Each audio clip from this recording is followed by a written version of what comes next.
All right, thanks for joining us, everybody. We're going to get started with Coach Cecil. Reminder, if you have a question, please use the raise hand function, and we'll call on you. Our first question is going to be from Justin Spears, Arizona Daily Star. First morning, gentlemen. Great to see you virtually. Good to see you, Coach. So I remember talking to you, I think it was last year, a couple years ago, when you said, coming back to Tucson was almost like a fairy tale for you. Being a part of this staff and this new chapter of Arizona football, how do you kind of sum it up? It's a fairy tale. Absolutely. Just continuing fairy tale. Just very excited. I know Coach Fish, obviously, from previous relationships and what have you. So and the people that he has hired at this point, that have joined the staff. I mean, it's just very, very exciting, to say the least. And when did you first encounter Coach Fish, or was this the first conversation that you've had with him? No, we he and Coach Hundley have a relationship from before, and so Ricky and I had a lunch, and Jed was there, and then we've had some conversation since then. Again, I know Coach Fish, and he knows me, and so it was a very comfortable relationship, to say the least.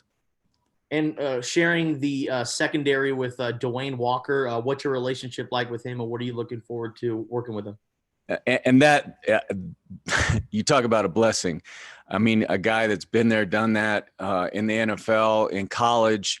I mean, and we've already developed a really, great relationship in the 3 or 4 days that we've been together. I know of him from before, and he's worked with a lot of people that I know, and so we're really kind of familiar with each other, and so we think about the secondary the same way. We've already came to that conclusion. So just looking forward to getting after it.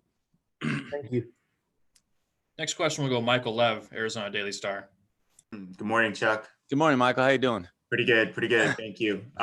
So as a proud alum, as a former member of the team, a current member of the organization, how much pain did it cause you to watch the Wildcats, lose 12 straight games, the last one, being that kind of nightmare against Arizona State? Ooh, some things are hard to really put into words. I've been in some low places in my life, but clearly I think everybody, especially on this call, know how I feel or don't feel about the Tempe Normal. So I'm still a little shook up over it, and it's something that it reminds me virtually on a daily basis, motivates me. So, and which is a good thing. It's what, when you have problems and hurdles in life to overcome, it kind of helps remind you of the work that you need to do and that you need to put in to get things right.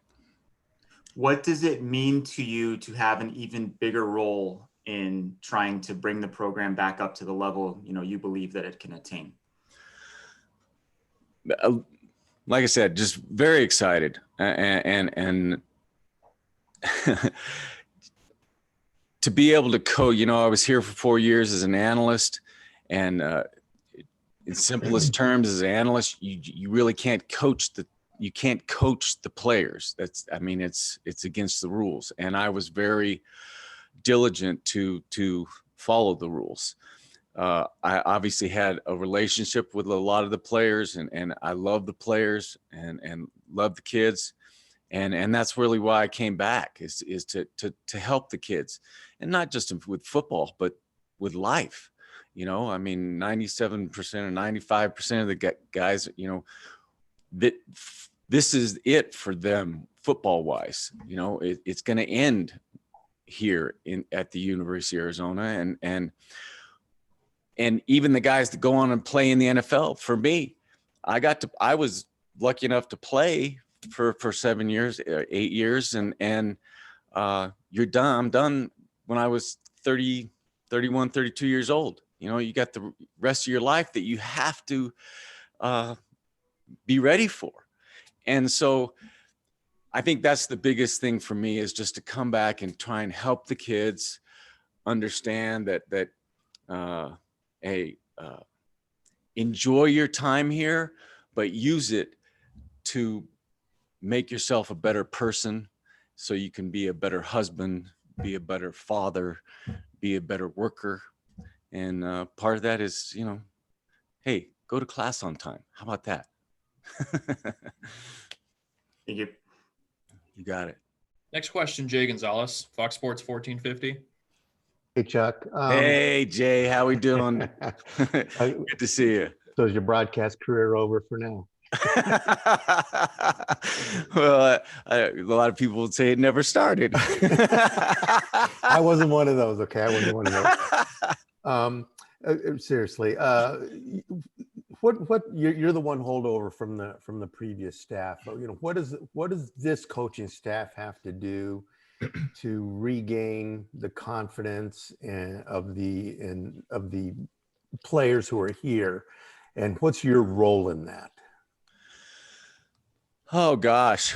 Well, I think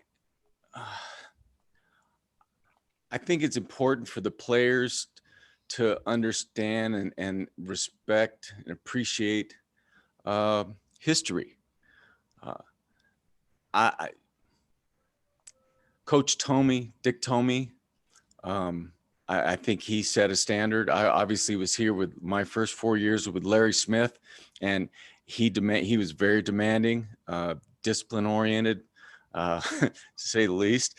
And so I think those are the standards. Those are the things. And it's all about work, discipline, show up. Hey, how about this?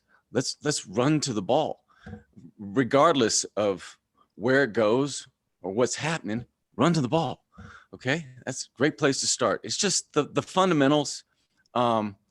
And I think that's kind of where we're going to start, and where we need to build the foundation. And you know, Coach Tomey, the team. Okay. And I know, and I love Coach Fish is one of his mantras is it's personal.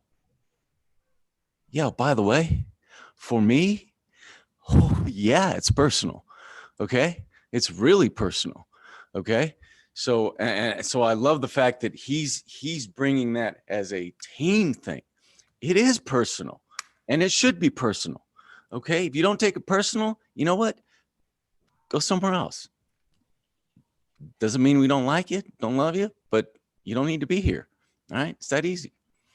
There were a bunch of players who left during and after the season, and a bunch of those guys are coming back. What do you think has been the number one reason that Coach Fish and this coaching staff has been able to attract those guys to come back? Boy, that's a great question, and I think it differs from person to person for the reasons why they came back. I think, again, some of the guys that he's got here on the staff, I think is as big a reason as anything. And I think are very personable, that want to coach them, and you know, love players, and you know, just want to build the foundation and want to move it forward and pay it forward. So I think those are things that, and I think Coach Fish is obviously very active in the media, and I think that bodes well for us. And I think the players saw that, and I think that's brought some of them back. Thank you. Next question, Greg Hansen, Arizona Daily Star. Mr. Mr. Hansen, how we doing? During your years in the NFL, was it in your head that someday you'd like to coach in college again? Absolutely. There's no question about that. And it's funny. I actually had that conversation with my wife when I was the defense coordinator for the Titans in Tennessee, and we'd been there 9 years, 10 years, whatever, and kind of doing well. And I told her one night, I said, you realize at some point I'm going back to the University of Arizona. And she was just like, she looked at me like, like I was crazy. And I just said, no, I have to go back. I had to, and I'm here, and I'm happy to be here. I can't even tell you how excited, because, and I explained it to some of you, you understand this, but again, you use the term fairy tale. My 5 years here was nothing short of that.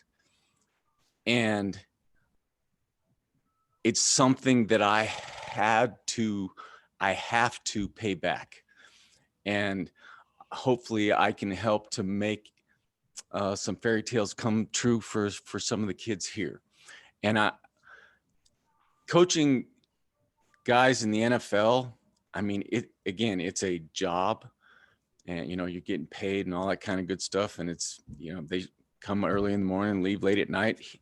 Here, it's obviously not a job. It's a passion. And that's as much as anything is that we want to get the guys to love to play football. You know what? Love it. And have that passion for it. I remember when I first walked on here and I was 140 pounds, whatever, my freshman year. And I told my dad, I called him, I said, Dad, I don't think I don't fit in here. I was the 21st of 21 DBs.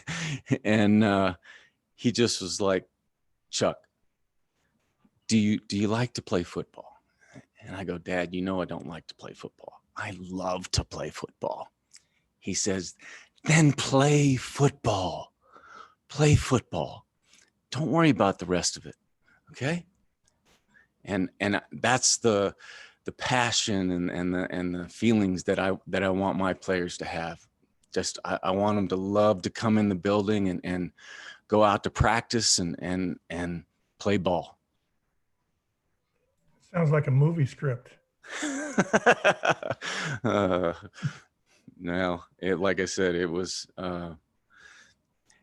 anybody that tells you that dreams can't come true, I have a very strong argument that is not the case. Thank you, Charles. You're welcome, Gregory. Next question, Rich Herrera, Wildcats Radio 1290. Good morning and congratulations on the job. Thank Can you talk a little bit about recruiting? I mean, being a walk-on from Helix High School, a school that's put a bunch of kids into the Pac-12 and in the NFL. Can you talk about recruiting in California and what's your sales pitch going to be? Talking to kids from the Trinity League and from Helix and Cathedral Catholic and the rest? Well, obviously that's going to be that is the newest thing for me, is the whole recruiting process. And not that, in the NFL, you pick them, you draft them. But again, even in the NFL, when you go to meet the players at the combine and things of that nature, it's still a recruiting process, and you still have free agency is always something that you have to be aware of, even in the NFL. And so for me, recruiting is almost like free agency. Obviously a bigger version of that, but I can't wait to go to the high schools and talk to the coaches and again, to be able to take kids from high school and then be able to develop them and make them, again, better men and better football players here at the University of Arizona is exciting for me. And again, the sales pitch is pretty simple, really. The University of Arizona it's a hidden gem. You don't go through Tucson to go anywhere. Okay. You're coming to Tucson. But when people get here, at some point, and most of the years, I believe, it's the lowest dropout rate of the student body in the Pac-12. Once the kids get here to the University of Arizona, they don't leave. And it's simple. It's because it's wonderful here. I mean, the one downside you could talk about Arizona or the state of Arizona is the heat in the summer, right? Well, they're not here during that time. So you get the 9 great months to be here in Tucson, and it really doesn't get any better. So trying to convince a kid to come here is really, to me, isn't that hard. And again, once they get here, man, it's hard to beat. Second follow-up question, if you don't mind. Being an analyst, you have a different view than being on the field, in the box, coaching on a daily basis. Yes. What's been your view in this analyst role of the entire strength of the Pac-12 and where Arizona is going to be able to take advantage of some of the things that you've seen from that 30,000 view foot in the air? Yeah, well, a lot of it, they wouldn't even, the last 2 years, they wouldn't let the analysts go into the booth. That was again, a lot of the rules are Alabama based. But having been up there, I mean, it's just a different role. That's all it is. I guess what I'm asking is, what's the big picture of the strength of the Pac-12? Because you've seen it from a different point of view.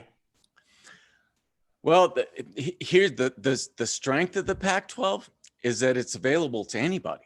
I think that's the thing. It's, first of all, the competition is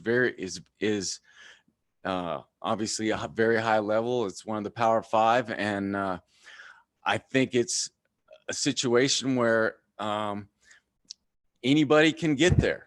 And that's the great thing. And the thing that that's a great recruiting tool is, shoot, I think any one of the schools is 4 or 5 players away from winning the championship. So, that's what we're telling our kids. We're not that far away. Obviously the last game was a little disappointing to say the least. And you would say, that we were a little farther away. Absolutely. But again, the pandemic has been a kind of a crushing blow and has affected a lot of different schools in a lot of different ways. But we'll see how this all plays out in the end. And again, another big reason for my coming back, or that I wanted to come back, is the one thing that we've never done here at the University of Arizona is win the Pac-12 as a football team. That has always been at the back of my mind and something that I want to help to make happen. And I really think we got the pieces here to get it done. Thank you very much. You got it. All the time we have for Coach Cecil. Thank you, Coach. Thank you, guys. Appreciate you.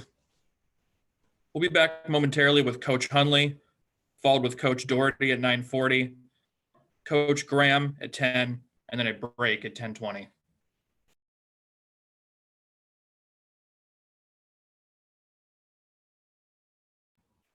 They still there? There you go. See you soon. Appreciate all your help, and bear down. With Coach Hunley, if you have a question, please raise your hand.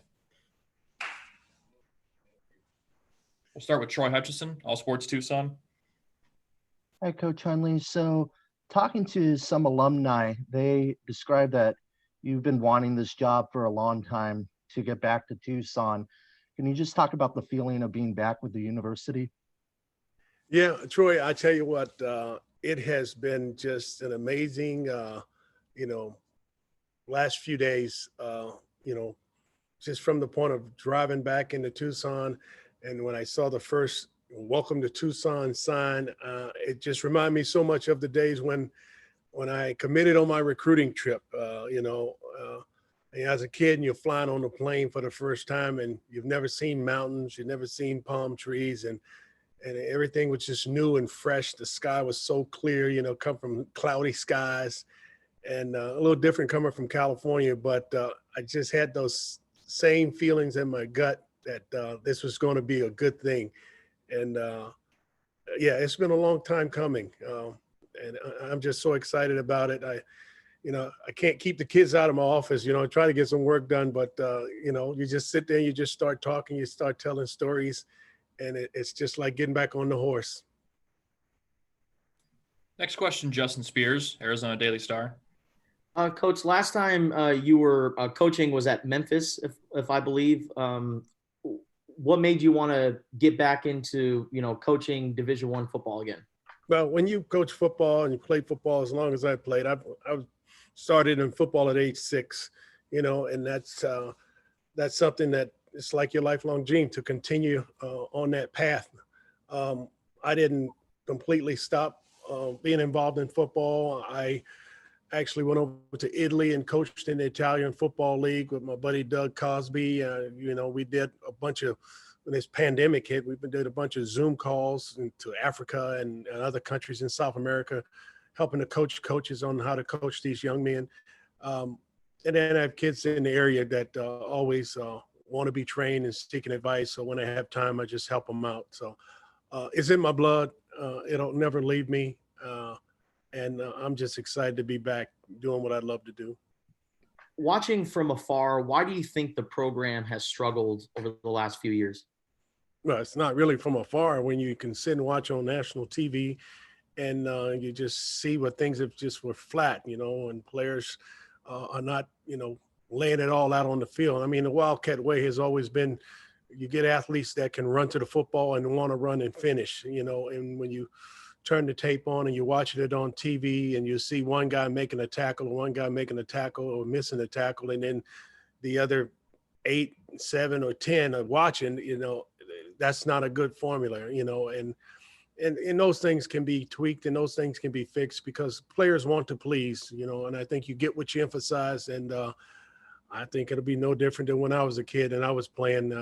Coach Amato used to yell at me so much I didn't know my right from my left because he wanted us to run. He wanted us to take charge and be in control of the things that we're in control of. And we were in control of our attitude to be, good teammates and be coachable. We were in control of our effort and how hard and how fast we played. And if we ran a 4.5, he expected us to play at a 4.5. And we're in control of knowing what to do. And the coaches are going to help with that. And that's going to be our big challenge, to make sure the guys are all on the same page so that there's no doubt, there's no hesitation, there's no false steps, and everybody is getting to the football. Because when you get around the football, good things happen. And you had an impressive offer list coming out of high school, and then you committed to Arizona. What do you think the program can do moving forward to boost its recruiting and maybe land some highly ranked recruits? Well, when you look at, nowadays, I mean, this place is, this is just an amazing, the facilities, it's all first class. I mean, it can compete on any level with any school as far as the bells and whistles. The thing that we can offer that probably other people might not have the opportunity to offer, we're so far down that we can't go anywhere but up. When you lose 12 games in a row, you lose 5 games in your season, it's going to be hard work. It's going to be a lot of hard work on our part, hard work on the players' part, but there's nowhere to go but up. And people on the outside looking in and say, hey, there's a great opportunity for me to go to a place where I can make a sudden impact. I can make an impact now. I came to Arizona because I had an opportunity to play early, and but you'll get that opportunity because you can see that we haven't had the production, but you're still going to have to come and compete. Even players that don't play well in one year, they can be all pro or they can be all league the next year because all of a sudden the bell went off and they get it and they know how to leave it out on the football field. But any player who's out there who think that he can contribute and help this program to be successful, he's got an opportunity to come in here right now and compete for a starting job. Next question, Michael Lev, Arizona Daily Star. Good morning, Ricky. Good morning. You first met Coach Fish several years ago. What did No. you think? What did you think of him? I met Coach Fish about 20 years ago. Yeah. Yeah. What did you think of him back then? You treat people like you want to be treated, and I treated all my GAs nice, and he was one of the hardest working guys you ever wanted to meet. He wanted to help in any way he could, so we hit it off great, and we had a great relationship. And then we rekindled our relationship a few years back when he was over at UCLA, he is exactly what these kids need right now, and this staff that he's put together is first class. So I'm excited. I'm really excited about the potential that we have going forward. When he was hired, there was a lot of skepticism among the fans because he was not a Wildcat. Mm-hmm. But since you knew him, did you have kind of a different perspective on things, maybe? Oh, absolutely. Because I don't think you get to be around a Pete Carroll's and a Bill Belichick and a Brian Billick and a Dom Capers and a Steve Spurrier and a Jim Harbaugh. You don't get to be around all of those people without learning something and having something to bring to the table. We all have different paths on how we get there, and I think Jed's goal has always been to be a head coach, and the time was right, and he's here, and I'm just so happy that he wanted to bring an old coach with him. So it's going to be outstanding. I mean, I think that once we get the buy-in from the players, you'll see this thing, the tide shift, and these old rotten ships at the bottom of the sea will just rise. Sure. I asked this question of Coach Cecil, but as you're watching your school lose 12 games in a row, lose 70-7 to Arizona State, what is that like? How does that feel? Well, anytime you lose to that school up north is gut wrenching, and I didn't just watch it from start to finish. I was on the phone with my brother and other alums, and they're watching it, and they turned it off. I was like, I'm not turning it off. I couldn't turn it off. I couldn't believe it. And I actually went back and watched the highlights again on YouTube. And my wife's like, "What are you doing? Why are you watching this?" Because the potential is there to be so much better, and I think that that's the exciting thing about these young guys here. They're hungry, they want to change, they want to get better, and I think that that's going to be the important thing, that their desire to be better is going to help us to turn this thing around a lot sooner than later. Thank you. Next question, Rich Herrera, Wildcats Radio 1290. Mm-hmm. Good morning. Congratulations on your return back to Tucson. Thank you, Rich. You know what? So many Letterman alumni fans demanded some kind of tie to Arizona football on this staff. Can you talk about what you and Chuck Cecil are going to do to make sure that the current players understand what this program represents and stands for? I think that, we don't have to spend a lot of time doing it. I think just in the hire itself, it kind of helps to let players, former players see that, coach is serious about bringing the, former players back into the fold, and not just on the coaching staff, but in the community. And there's a lot of other things that, you're going to see in time that he's going to do to bring guys back into the fold.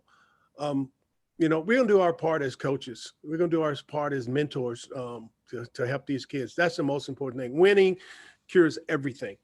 So let's do what we need to do to make sure that we got the best prepared players that can go out and play games, and all the other stuff will take care of itself.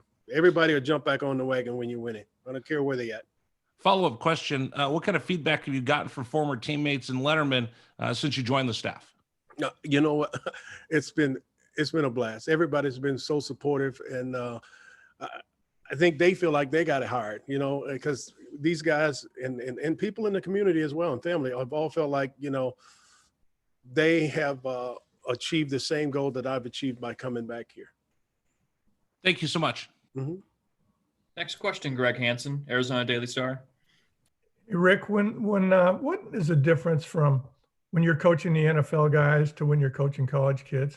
Nothing. You know, the speed of the game is different, but coaching the guys, you're coaching them the same way. I mean, players don't care until they know you care. And when they know you care and they know that you can help them to get better, then they're all in. And I think that, you know, like Coach said, it's personal, you know, and so you got to have a personal relationship with these kids first. And once you have that, I mean, you can push them as hard as you need to push them to get them to do the right thing, because they all want to succeed. They all want to have success. They all want to have an opportunity to go to that next level. And when you have guys that are, you know, hungry and willing, it's going to be a fun time here. You know, I'm really excited. I mean, the last few days I've been trying to get work and do evaluations and catch up. And it's been the hardest thing because I've been so excited just being in this atmosphere, talking to these guys, just, you know, just talking about the old days and what it was like when I played and, you know, and why did I come here? And, you know, and how important it is to, you know, to live up to the standards of being a Wildcat, you know, because we prided ourselves on running to the football, run to the football. When you run to the football, you take their breath away. You know, when you run to the football and you got 5 to 6 people, you know, ganging on the tackle, you know, balls come out, big things happen. And those are all the things that the players control. So it's not any magic. It's just got to be want to. It's got to be willing to do it. And it's easy to see, you know, any change in speed on the tape is a loaf. I mean, if you're loafing, you're not going to be on the field. So get your mindset ready to run to the football. Okay. You look like you're still in game shape. I am not, but I'm going to get in coaching shape to get after. Thank you, Rick. Thank you. Next question, Jay Gonzalez, Fox Sports 1450. Hey, Rick, how you doing? Good. How you doing? Good. So, you know, one of the things that's been said about, you know, bringing guys back like you and Cecil and anybody else that's been considered is that these guys weren't even born when you guys were playing here. Mm-hmm. How do you get them to understand, you know, what you went through and what it meant to you, you know, to be a Wildcat, and also, you know, sort of how you get them to kind of capture that, because that seems to be what you guys are trying to do, capture sort of the, you know, the times that you guys had here to get them to understand, you know, being a Wildcat can be a special thing. I think, you know, I've said it and I say it and I preach it all the time to the kids.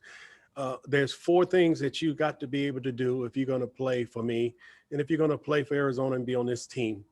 And it's simple things, and they're all things that you control. So if you control it, we can demand it as coaches, and we will demand these 4 things. Number 1, you got to be coachable. You got to embrace coaching. That means having a good attitude. And I think all of these kids want to do that. They want to please. Okay. Number 2, you got to give your best effort. You're in charge of your effort. You run a 4.5, you play at a 4.5. You know, any change in speed is a loaf. Okay. Because the game of football is not a 60-minute game. It's a game of seconds. Every play only lasts about 3 to 5 seconds for a lineman anyway. So if you can't give me everything you got for 5 seconds, like your hair is on fire, then we got a problem. You need to be standing over here on the sideline next to me. If you can do that consistently, you're going to be on the football field. And it doesn't matter if you're a true freshman. It doesn't matter if you're redshirt. It doesn't matter if you're 5th-year senior or walk-on. If you can do those things and you can be productive, because it's all about being productive. If you're on the field and you're not making plays, you're not being productive. If you're on the field and you're not causing fumbles, you're not making tackles, you're not getting interception, you're not helping us win, you're not helping to move the meter in the right direction, then you need to be on the side, because you're either helping us or you're hurting us. And the only way you help us with great effort, a good attitude, and knowing what to do when you hit the field. You can't get out on the field and line up next to a guy and both of you go in the A gap because you weren't paying attention or you didn't know what to do. Because when we got 2 guys in one gap, they find it and it's a home run. And that's why you see big explosive plays when people do not do their job. They're going to learn to do their job, and they're going to learn to do it fast. And when you talk to them that way about their expectations and your expectations, they want it. And so they embrace it. And so it becomes easy, because they know what's expected. Now, when it's just a surprise and, you know, you can't explain to a guy why you don't do it this way and you do it that way, and you're just yelling at him just to be yelling at him, it makes no sense. So they're confused. So I'm not going to confuse them. it's going to be crystal clear. My coaches, when I played, always made it crystal clear. Rogie made it crystal clear. Chuck Amato made it crystal clear. Gene Stallings made it crystal clear. Dan Reeves made it crystal. It was clear. You know what you need to do. Now do your job.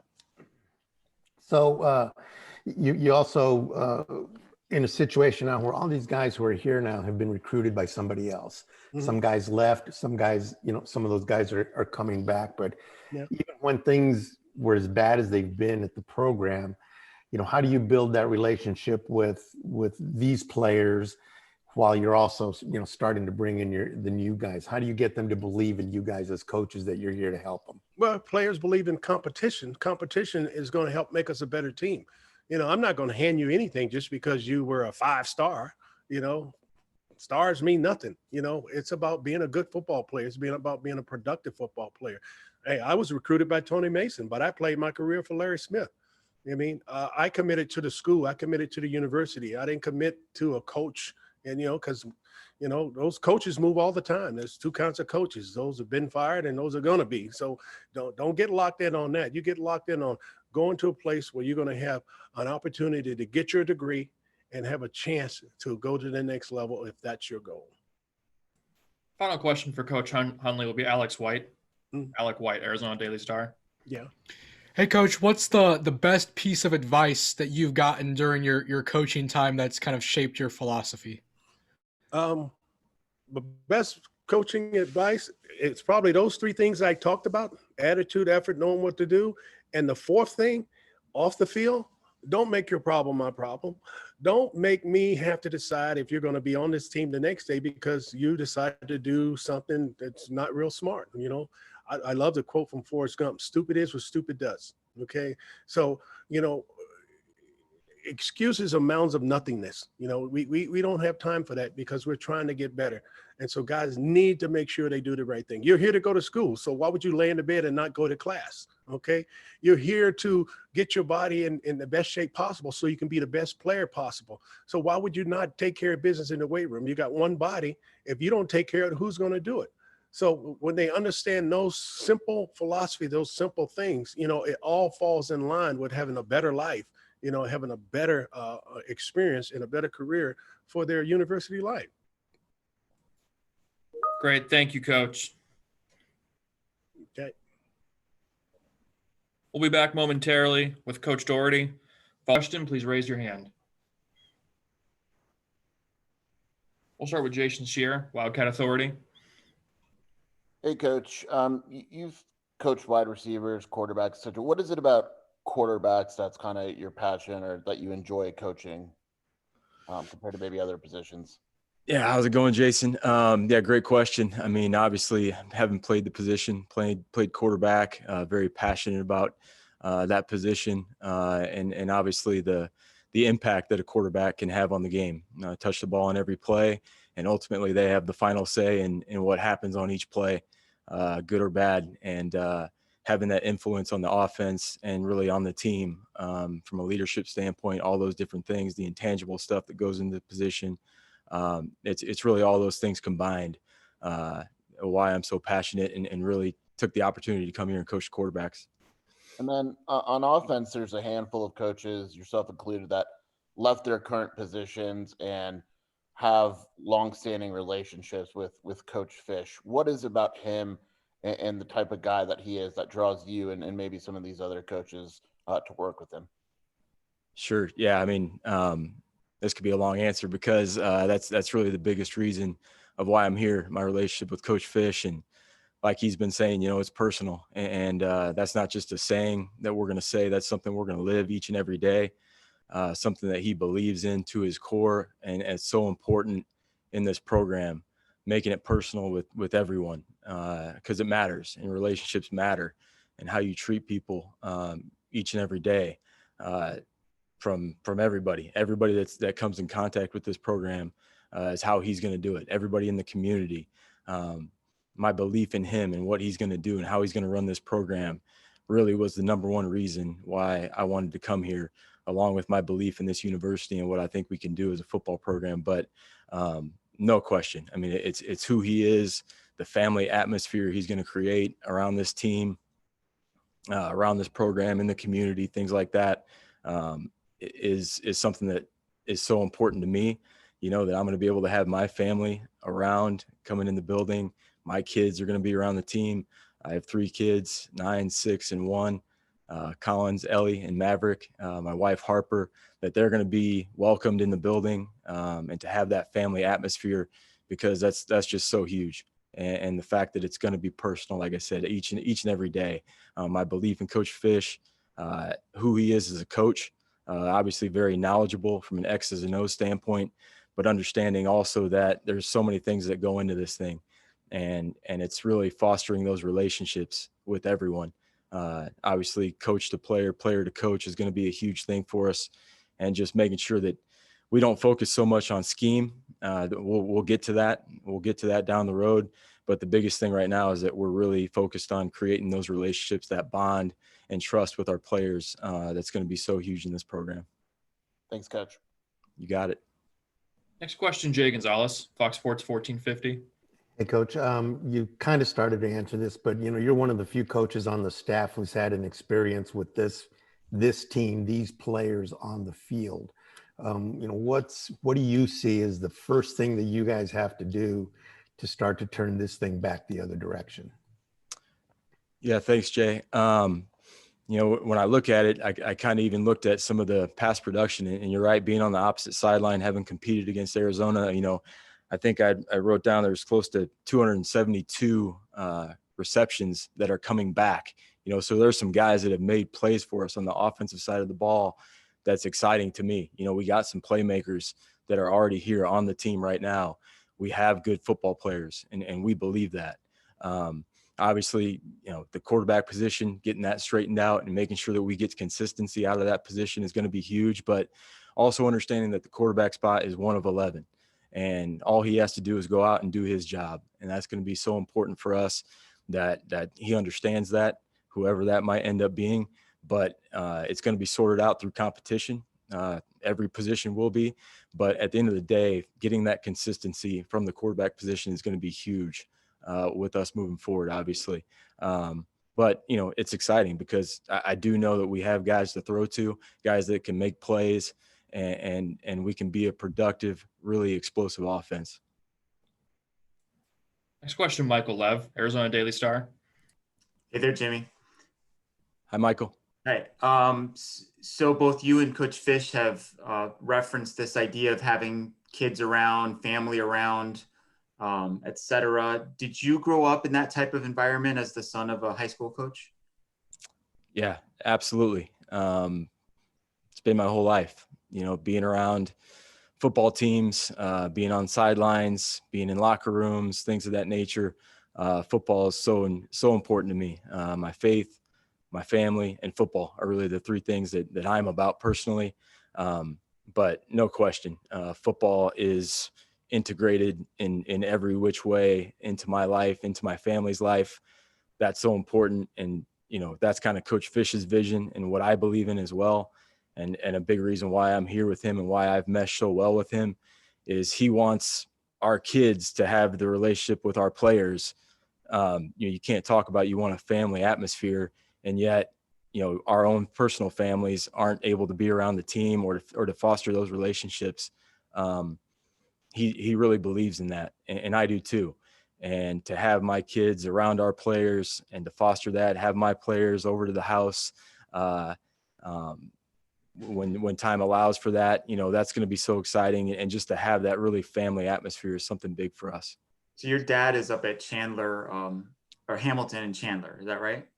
Yeah, he's a defensive coordinator. Yeah, at Hamilton High School, doing a great job there, and they had a great season last year, and really proud of him and doing a great job with that program. Was that a selling point at all for you coming here, that you'd be closer to him? It's a nice bonus. You know, it's definitely a nice bonus. Again, family's everything, and being that close to my dad, just right up the road, is obviously definitely a bonus, you know, for me and my family. Sure. Speaking of the quarterbacks, the position you're going to coach, how much film have you watched of Will Plummer and Kevin Doyle, the 2 returning scholarship quarterbacks, and what are your impressions from what you've seen so far? Yeah, I mean, there's a lot there. There's a lot of talent there, and I'm excited to get around those guys more.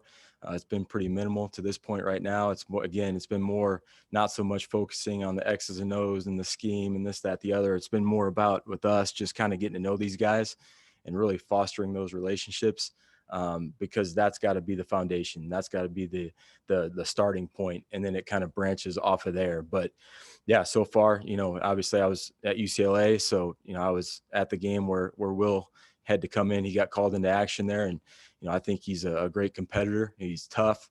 Kind of got thrown into the fire a little bit, but excited to work with him more and with all the quarterbacks really, and find out again.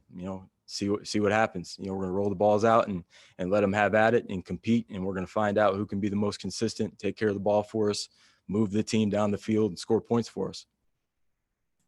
Next question, Rich Herrera, Wildcats Radio 1290.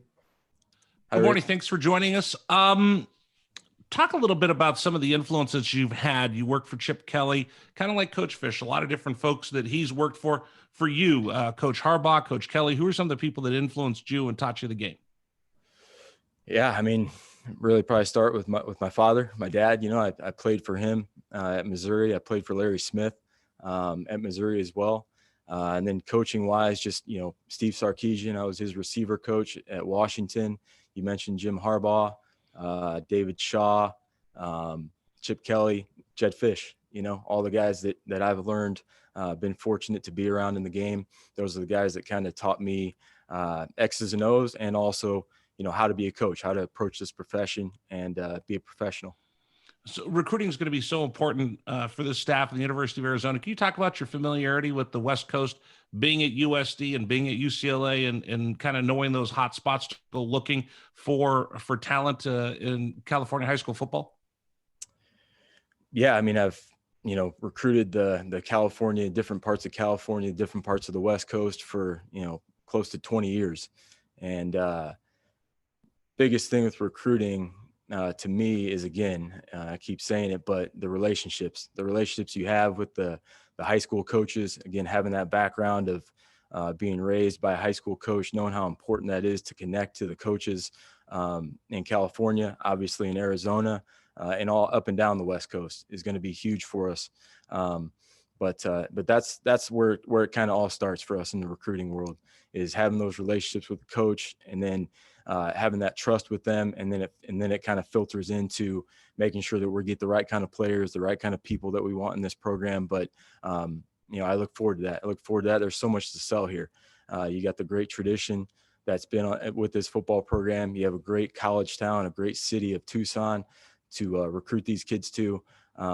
And obviously our coaching staff has so much experience in the college game. I think it's over 120 years or something like that of college experience, over 60 years of NFL experience, and letting guys know when they come here to play football, they're going to be coached by the best, and to be able to do it in a great college environment, great college city, and get a great education at the University of Arizona is something that's really exciting to all of us, really. Next question, Greg Hansen, Arizona Daily Star. Hi, Greg. Greg, you're muted. You're on mute. How did a young coach from Illinois Wesleyan connect with Jim Harbaugh in San Diego? That's a great question. So my dad coached with Bill Callahan. They were high school coaches together in Chicago, at Chicago De La Salle, back in the late 70s. And Coach Harbaugh was a coach for Coach Callahan at the Raiders. And that's kind of how the whole connection started with Coach Harbaugh. And I reached out to him. I saw it on Football Scoop that Coach Harbaugh got the job at San Diego, and had Coach Callahan reach out to him for me. And I kind of took it from there, but was very fortunate at a young part of my career to get that opportunity, and to be, what that afforded me was to be in touch with, obviously, Coach Harbaugh, a great coach, but also all the coaches that he brought on the staff that, really kind of taught me a lot at a young age, how to be a coach, again, X's and O's and all those things, but was a great opportunity for me to get out to the West Coast. Wasn't rebuilding San Diego just as tough as this one looks to be? Yeah, but there was a lot of positives too to sell in recruiting, and really, Coach Harbaugh did the same thing of just really creating that foundation of the team, family atmosphere, and a culture of competition, really. And like I said, rolling the balls out and let them have at it, and let the guys compete it out and find out, who's going to take the jobs over. That's really what it comes down to. But, it's a process that you have to take care of daily. But I know it's one that we can do. We're excited about the challenge of being here. And I don't think, like I said, I know we have talent on this football team, and we all know that as coaches, and we're excited about the opportunity to be around these guys. We're kind of just chomping at the bit to get out there and be around these guys and to coach them. But, at the same time, it's got to start from the relationship standpoint, and again, it's personal. We got to make this thing personal and develop these relationships with these guys. And then the plays and the scheme and playing good football, that will come as a result of that. Next question, Justin Spears, Arizona Daily Star. Coach, with Arizona, constantly growing, especially in the Phoenix area, there's a bunch of talent always coming out of the state. How important is it to, recruit the state and, keep some of these guys here? It's critical. It's critical. And it's something that all of us, it's on the forefront of our minds, is making the state, the coaches in this state, the players in this state feel the love from the University of Arizona. Obviously with my dad, being a high school coach in the area, I'm getting text messages from him every day about different guys that he has seen or gone against, or guys on his team or whatever. But we know the caliber of football in this state, and it just seems to get better and better every year. I mean, it's been good for a long time, but there's a ton of talent in this state. And, I don't want to turn the TV on and see these guys playing all over the country at different places. We want them to come right here to the University of Arizona. And has there been a quarterback along your coaching journey that's influenced just the way you coach and approach coaching quarterbacks? Yeah, I mean, several guys, but Josh Johnson was the first guy that I had at the University of San Diego. Coach Harbaugh brought him in as a recruit, and I was fortunate to coach him and be the coordinator my last couple of years coaching him. Threw 43 touchdowns and 1 interception his senior year, set an NCAA record for quarterback efficiency. But his approach to the game from a mental standpoint and the connection that the coach and the quarterback have to have on a daily basis, they have to be literally attached at the hip. I learned that at a young age, being around Coach Harbaugh, Coach Shaw, Josh Johnson as our quarterback. Learned that at a young age, and how important and critical that is to the team. Next question, Jordan Ham, Sports 360 AZ. Hey, Coach. You've mentioned a couple of times the importance of consistency, and that could be a big determining factor of who ends up being the guy. But stylistically, when you think of the perfect quarterback that would fit in the system under Coach Fish and Coach Carroll and you, what does that quarterback look like? Yeah, I mean, obviously you want a guy that can be accurate with the football. I mean, it all starts with that, being accurate with the football, to be able to be effective in the passing game.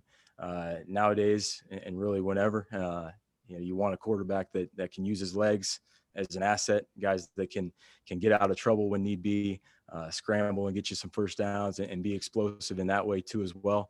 But no question, the one thing that you really can't sacrifice is you got to have a quarterback that's accurate and can deliver the ball on time and give our guys a chance to make plays on the ball and then do something with it after they catch it.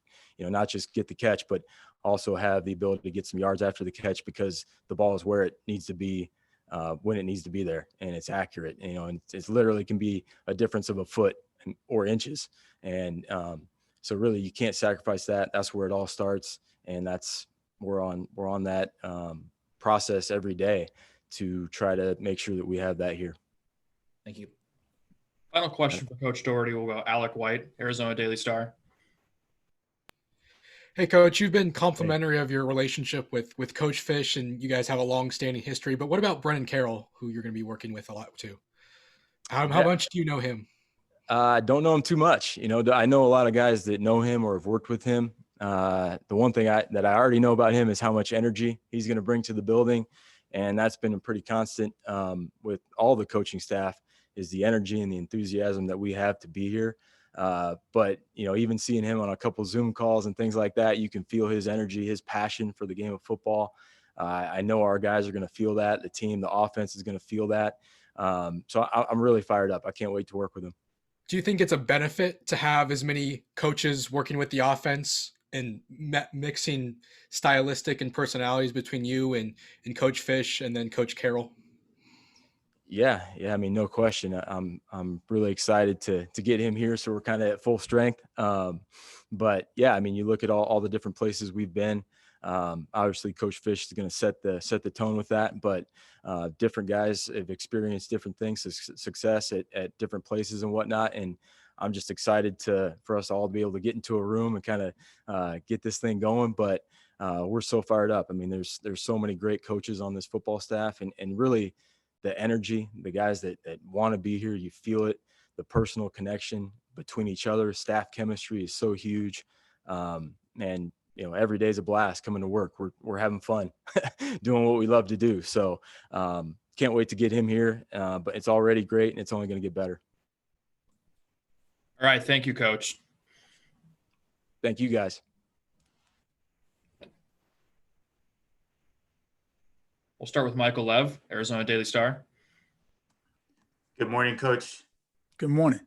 How did this opportunity come about for you? Probably when I first started playing football. Football has been such an amazing experience to me. It's given me everything I have in my life, an amazing wife, 2 amazing kids. So just being able to give back to football. I'm 51 years old. I've done football my entire life. So create opportunities and relationships. And if you do it right, is what I'm going to teach our young men, you will have an opportunity to pursue your passion. So yeah, it's been a long journey. I've been coaching my entire life. So you've been involved in football since you stopped playing, but you haven't been an on-field coach on a full-time basis like you are now. What appealed to you about getting back on the field?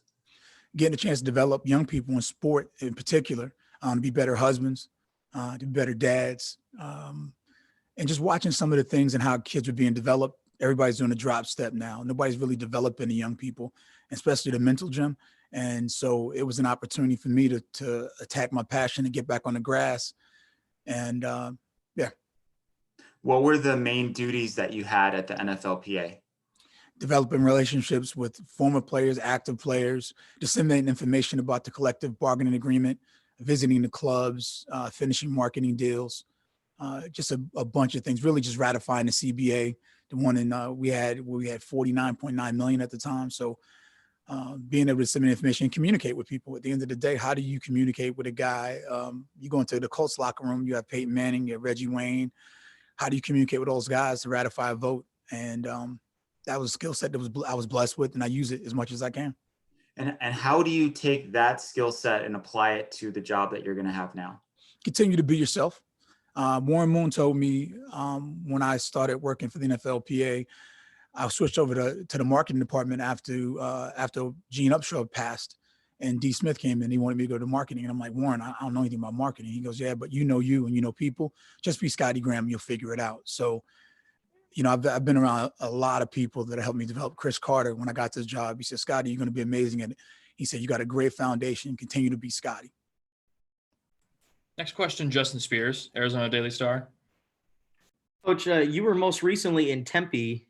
From your perspective, what did you think about the Territorial Cup game? It's real.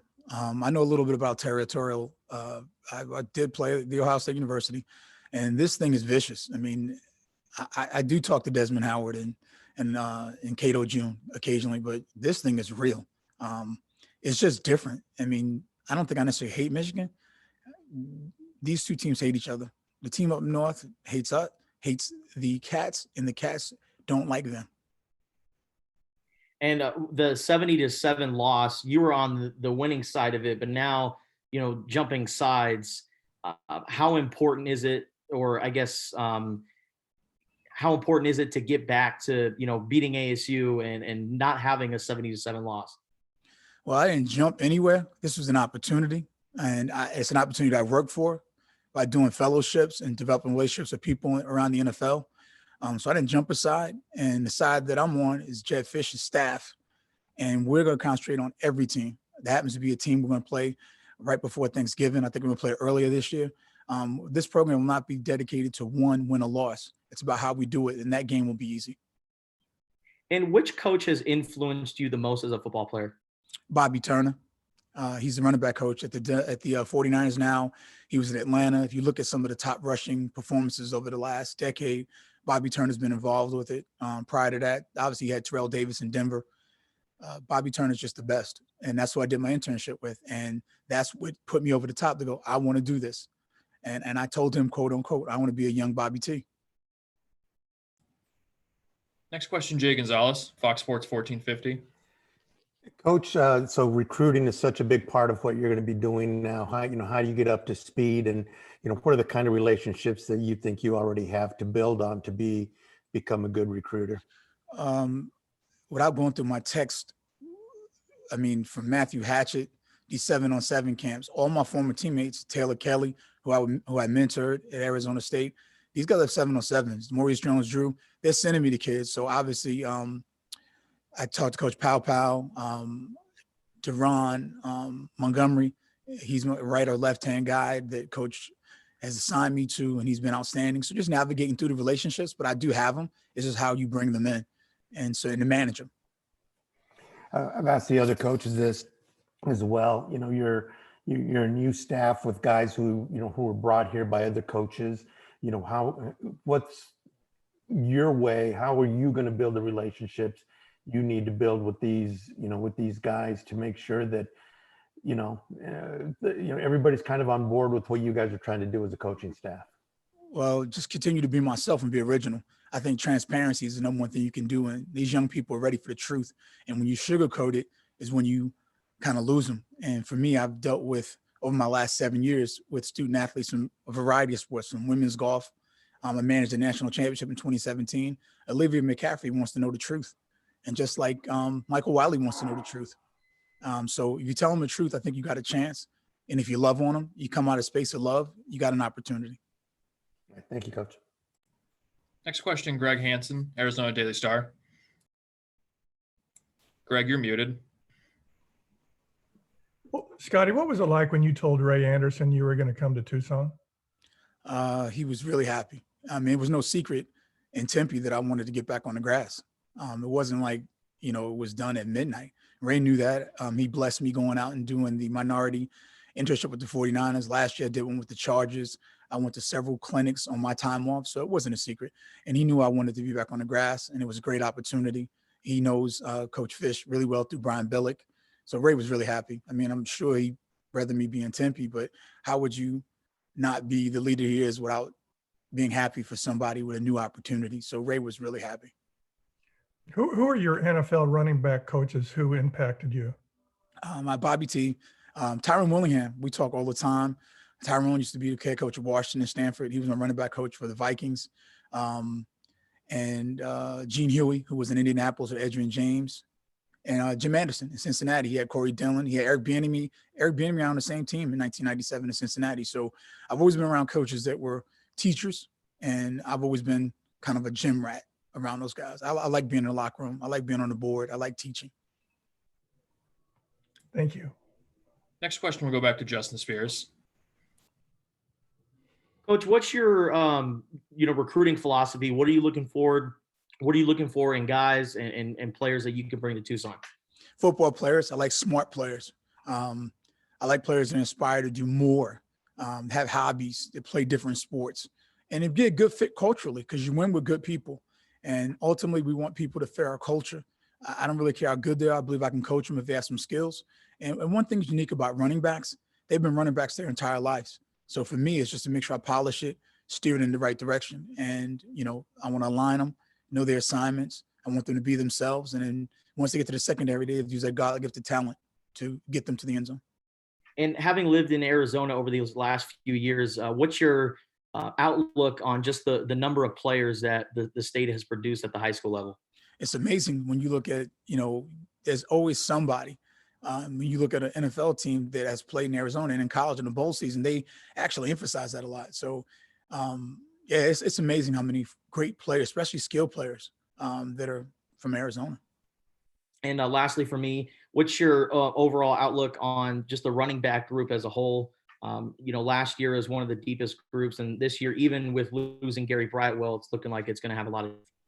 I got a chance to meet all the young folks, and they're just bright, bushy-eyed, and they're ready to roll. I'm excited. I have an excellent room. The cupboard is full, as they say, of young, good people. Michael Wiley came in to visit. Nathan Tilford came in today, and then Stevie Rockers, obviously my youngster, and he's got a lot of energy, pop and sizzle. He's going to be a good player. Next question will go back to Michael Lev. Yeah, you just referenced Nathan Tilford. I believe that you'll be the 5th running backs coach he will have played for here. Is that a negative? Is that a difficult thing for a player to kind of negotiate? Do you sympathize with a guy like that at all, having to go through so much transition over the course of his career? But Nathan's a very mature young man. I talked to him this morning, as a matter of fact. I think with love and caring and being consistent, I'll bring out the best in him. We met with him this morning for about 25 minutes. And I think he's a really, really interesting young man. The tape doesn't tell the whole story for this young man. So I'm looking forward to work with him and finding out what he is really good at and what he believes in, and developing and nurturing that, and really get him assignment driven. You're right. It is tough having 4 or 5 different coaches. That's tough. So my job is to work with him, figure out what he does. We'll get a chance to see him move around a little bit in the next couple of days and really get him to own what he's doing. Do you ever forget the fundamentals of running back play? Is it all just going to come back to you real quick, do you think? It's a great question, but I watch games every single week. I could watch running backs all day long to go, okay, look at the footwork that started there. So I'm kind of a junkie that way. Did you see what he just did? You didn't see that. Where are your eyes? So I'm constantly reviewing, and they got this new angle right now in high school where they put a drone over it. It's unbelievable. I'm like, this is a whole new world now. I get to see everything. So you can't tell me you didn't see that, because if I see it, you can see it too. So yeah, it's exciting to be new, but not new, if that makes sense. It's like riding a bike. It's relationships, which I've been doing for the last 35 years, and teaching, which I do every single day, and being yourself. And I'm comfortable being my skin, again, and making sure that young people, undergrad, master's degrees are important. Advanced degrees are important. Smart kids are important. Stevie Rocker is a smart kid. And having a conversation with a young person like that is really refreshing to me. And like I said, I have a great room, and they're interesting. And the key part of our pillar is being original. Coach Fish says, we want to be original. Be yourself. And I'll let them know we need to back it off. That doesn't mean we don't have rules, but just be yourself. Coach Fish just hired a strength coach from Alabama, which obviously has been the most successful program in the country for the last decade plus. You're from Ohio State. Among the Blue Bloods, what is something from your experience at Ohio State that you can bring to Arizona? Grit, passion, control, aggravation, political, intelligent, diversified, and being yourself. Thank you. Next question will go back to Greg Hansen. Scotty, when you arrived at Ohio State, was it in the middle of the coaching change between Earl Bruce and John Cooper? I played a whole season with Earl, and then they fired him. And I would be remiss if I didn't tell you I knew what integrity was. It's a word we use a lot. But Rick Bay was the athletic director, and they told him to fire Earl Bruce, and he said, I quit. I'm like, okay, what am I going to do? I'm like, this guy actually quit. I didn't know what integrity meant at the time. It was a word, but I saw it. He literally wouldn't fire Earl Bruce. Coach Cooper came in, Coletto, that staff, Bill Young, and it was really interesting. But I stayed. I was thinking like everybody else, I'm leaving. The coaching staff that was here last is gone. I don't know these new folks, and they're coming from the Pac-12. It was probably Pac-10 at the time. But I stayed, and it worked out well for me. So you've got the best experience possible in talking to your new kids. Oh yeah, change is inevitable. And I think that one thing we don't do enough as parents is change is okay if you're prepared. Change is scary when you're not prepared. Just like when you get a pop quiz, if you're prepared, that's not scary. And then we got to stop saying we're scared. It's just different. I'm nervous, but fear is something that was never built you. You created yourself. Most little kids thought they could fly until they realized gravity didn't hold you when you jumped off the couch. Are there any more questions for Coach Graham? Yes, we'll go back to Michael Lev. What impressed you the most about what Herm Edwards was able to do? Really kind of hit the ground running up there at Arizona State. Hiring a good staff, right away. Hiring Joe Conley, I was part of that. Your strength coach, as you see, with our coach T.O., I call him the original T.O., that's important because he's going to be with the kids a lot. That's one of the most important decisions I think any head coach has to make, who is spending time with the kids. What are the traits that you look for in a running back? Vision, patience, controlled aggravation, because you can't run mad all the time. You got to run smooth. Johnny Rowland, which I failed to mention, was one of my running back coaches as well. I think he played for the old Cardinals, but I had him with the Jets, and he said, runners run hard. Runners run smooth, blockers block hard. So just smooth and efficient. And were you a fullback back in the day when you first started in college? Again, I got to give credit to Bobby T. I learned both, and he would threaten the tailbacks. I said, I'm gonna put Scotty in the game, and they would go, what? I mean, because I did play fullback. I did what I had to do to help our team win. I came there as a tailback. I got a little bigger. I came there at about 195. I got up to about 225. My senior year, I was about 225. So I got big enough. And Coach T, he told me, you got to know both positions. He made me take both tests, which made me better. And so when I did my my fellowship, when I see Kyle Uslak, the fullback there, I'm like, okay, Coach T hadn't changed. He goes, nope. You can do everything the rest of the tailbacks can do. Because you were a tailback at one point, and then somebody said you're slow. And you're like, I can't be the tailback. Nope, you don't run fast enough. Have you been assigned a specific recruiting territory? No. We're still figuring. That's a Coach Fish question. Yeah. So I'm a lane control guy, and I stay in my lane. All right, thank you. Final question for Coach Graham. We'll go to Rich Herrera, Wildcats Radio 1290. Good morning, Coach. How are you? Good morning. How are you? Good. Can you talk about this? I'm trying to come up with the right word, maybe eclectic staff of young guys, veterans, people with college experience, NFL experience, and what's been the dynamic of this group as you guys try to all get on the same page under a new head coach, under a new roof? Leadership starts there. And we have a leader that knows lead. He knows how to lead. He knows how to build a program. And Coach Fish he's outstanding. I've been around a couple of them in my life. Denny Green, Kyle Shanahan. He's just a guy that's going to lead. And I think the people he's hired understand leadership and levels and what we're going to do and how to be good soldiers. And I love our staff, what we're doing. And those who are intimately involved, they go, whoa. And I'm like, okay. We don't really worry about what other people say. We know what we have. We want to make sure we keep that family atmosphere, and it starts with our leadership and how we do things.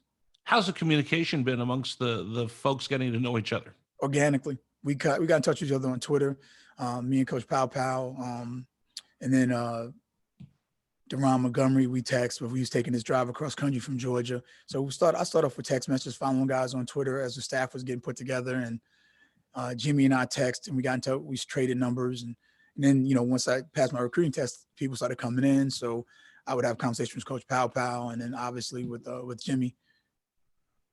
Could you have picked a better spot to take your next step than a staff like this? I'm a faithful and religious person, and I think God is funny sometimes in my mind. Like, who would have thought? But then you think about it, like, that was pretty smart. When I got hired at Arizona State, people were like, why would you take an administrator? I mean, why would you take a corporate guy and make him an athletic director? Worked out pretty good. And then so you ask Coach Fish the same thing. It's going to work out pretty good. Thank you so much. Thank you. Great. Thank you, Coach. All right, we're going to take a 20-minute break. We're going to get started with Coach Brown. If you have a question, please raise your hand. We'll start with Justin Spears, Arizona Daily Star. Hi, Coach Brown. Welcome to Tucson. The Arizona football program, the golden era under Dick Tomey was known for its defense. How can you help with kind of restoring that identity and getting Arizona back to playing good defense again? Well, Coach Fish and I share similar philosophy on how the game should be played. I mean, obviously that's why I'm here. He believes in running the football, complementary throw game, but being aggressive and playing through your defense. And, the whole thing is, different stops I've made over my career. The important thing is to stay true to yourself and stay true to your beliefs about this game. And, that's what I'm going to do. And the important piece is to make sure that you convey the message to the players understand the message, and then you've just got to do a great job of coaching technique and fundamentals and getting your guys all on the same page, functioning as a unit. That's the challenge. And probably that's the thing that drives me and keeps me in college football and keeps me going, is the challenge to get these guys playing as one.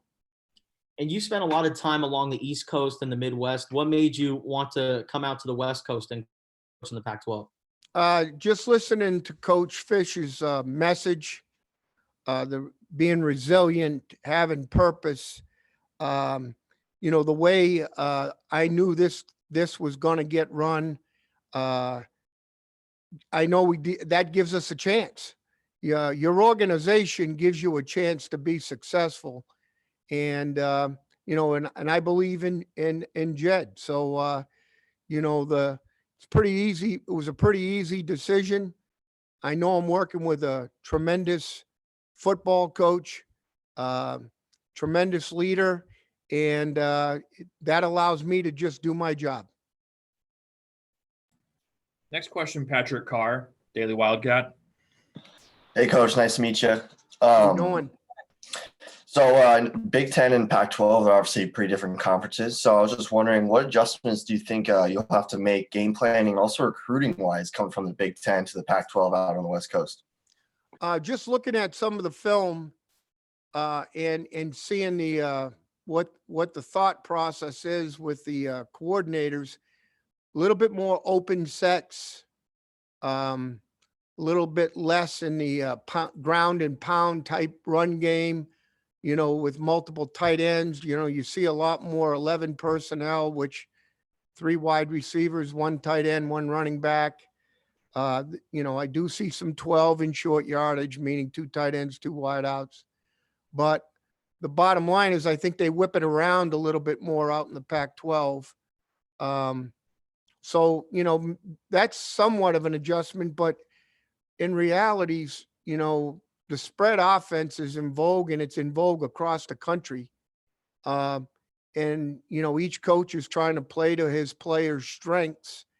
And, just in watching it, I see a lot of throw game that we're going to have to be multiple in our coverages, multiple in our fronts and pressures. And, it's certainly going to be a challenge for our guys for sure. Next question, Rich Herrera, Wildcats Radio 1290.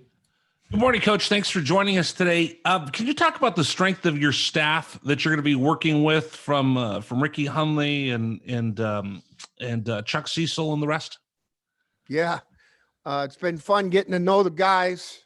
The one good thing, when you go to work every day, it's nice to put a smile on your face and go in and work with a bunch of guys that you share, similar values, similar thought process and philosophy. Starting with Ricky, we talk the same terms. We play the game the same way. It all starts with stopping the run and then adjusting from there. But, he's a pro's pro. He'll get the guys to play hard and play tough.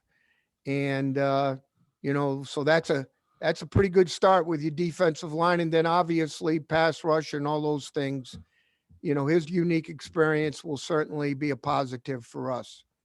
I was looking on the weather today, and it's 90% chance of snow tomorrow in Ann Arbor compared to the weather that we have here in Tucson. What have you got a chance to see of the community of Tucson? I know that's important for the athletic department to have the coaches out and about and be members of our community.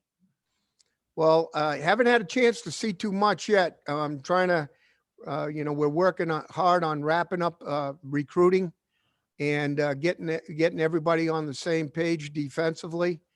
And so, I haven't seen too much, but I'll tell you this, The temperature's nice.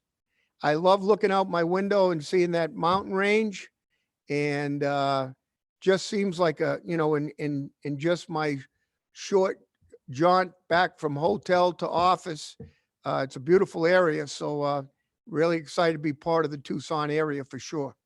Thank you so much. Okay. Next question, Jacob Minuti, Daily Wildcat.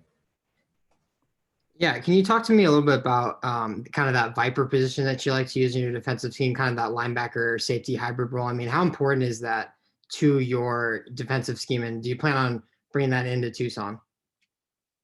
Yeah, it's part of what we do, and again, kind of Jacob, been looking at it. When you have the tight end involved in the throw game, obviously you're looking to make sure that you have a solid matchup, both run and pass. Then obviously you can take a linebacker hybrid safety guy, and I've had a bunch of different ones that have played that position. I go all the way back, I don't want to, do a history lesson, but back at Boston College, I had this young man by the name of Matt Milano, who's now an all-pro linebacker for the Buffalo Bills. And he kind of plays the similar position. They play him a little bit more inside now, but the position you have to be a linebacker and get in the box and play a little bit there, depending on formations. You have to be able to cover the tight end, and it's nice when you have blitzing ability. So I had Matt, I had Kevin Pierre-Louis, who I believe now is with Kansas City. And obviously Jabril Peppers, who's with the Giants. Now, Jabril made that position a little bit more explosive because he just didn't cover tight ends. He covered tight ends. I asked him to cover slots. He was a tremendous exterior pressure guy, which is part of the job description, but he could also be an interior pressure guy. And he always reminded me of when we beat Michigan State in that first year in 2016, that he made 2 goal line stops in the box.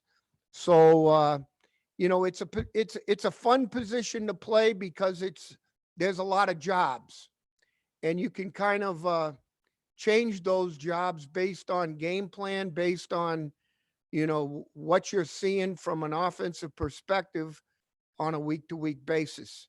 But you got to have, you still got to have the ability to be a linebacker, be an edge rush guy, some internal pressure, and obviously you've got to have coverage ability as well. We had Khaleke Hudson the last 3 years that did it, and obviously he's playing for the Washington football team and doing pretty much the same type of stuff. And then I don't know if you've gotten a chance to kind of look at the defensive roster, but I mean, is there anyone on the team right now that kind of fits that role? And if not, have you been targeting that on the recruiting trail so far? Well, we've certainly targeted it. I'll refer to the recruiting to Coach Fish. And, obviously we've got a young man we think could do it. But in looking at our own players, there's a couple guys I have in mind, but I want to watch them run around and go through some workouts here in the next couple of weeks before I just start, giving you misinformation. But there's certainly some body types and some athletes that I've got my eye on that I'm anxious to see work out and see how they go about doing their business. Thanks, Coach. Next question, Jay Gonzalez, Fox Sports 1450. Coach, welcome. We sit here and we see things, when you guys get hired. We heard you being known as Dr. Blitz. Is that a name that you like? And how legit is that in terms of what you do? Well, over the years, I've probably been 58 to 62% pressure on a year-to-year basis. Now, each year that changes.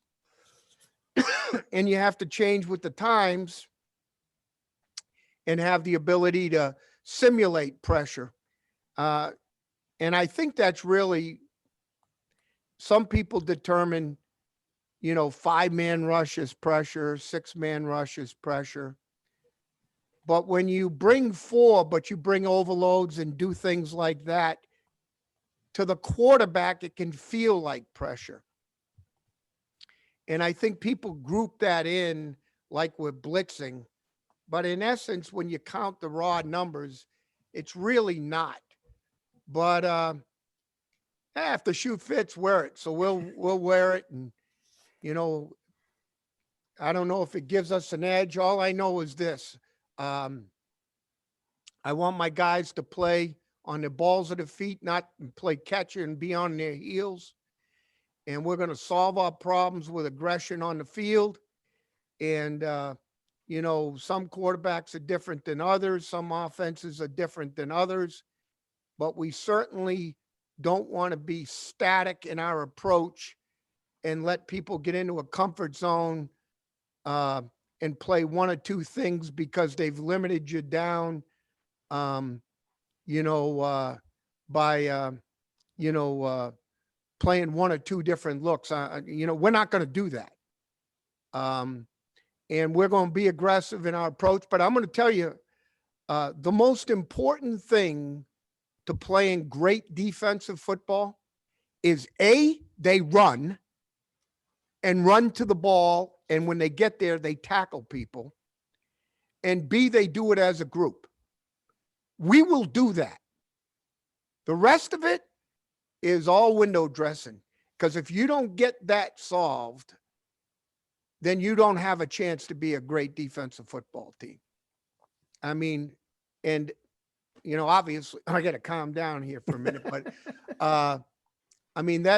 that'll be the message. Doesn't matter what you play if you don't have a number of guys at the ball on a down-to-down basis. And, that message will be loud and clear. And, the nice thing is we're multiple. Some people say, Coach, are you a 4-man front, 3-man front? We're all of it. And, we have a simple way to install it with the guys so they can understand. But the impression that the presentation that the offense gets will be multiple.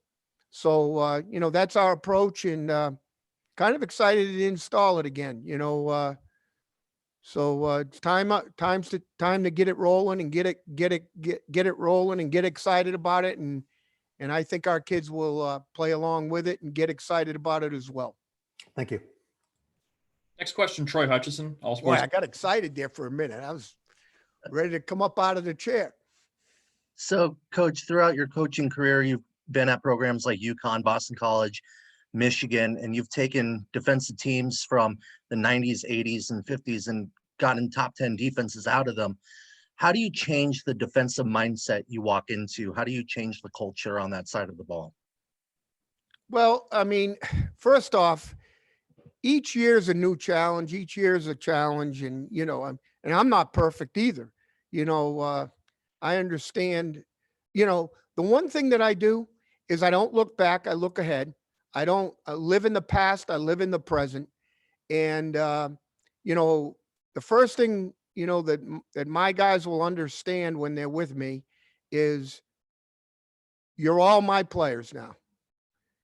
Now, if you choose not to be, that's up to you. But the reality is I'm coaching everybody and everybody gets a chance. Now, here's the beauty. When you talk about a clean slate, you got Ricky Hundley, you got Chuck Cecil, you got Dwayne Walker, Keith Dudzinski will join us, at some point today, and myself. That's a whole new virtually defensive staff.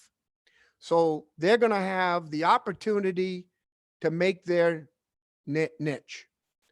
I also believe this. I don't worry about what a guy can't do.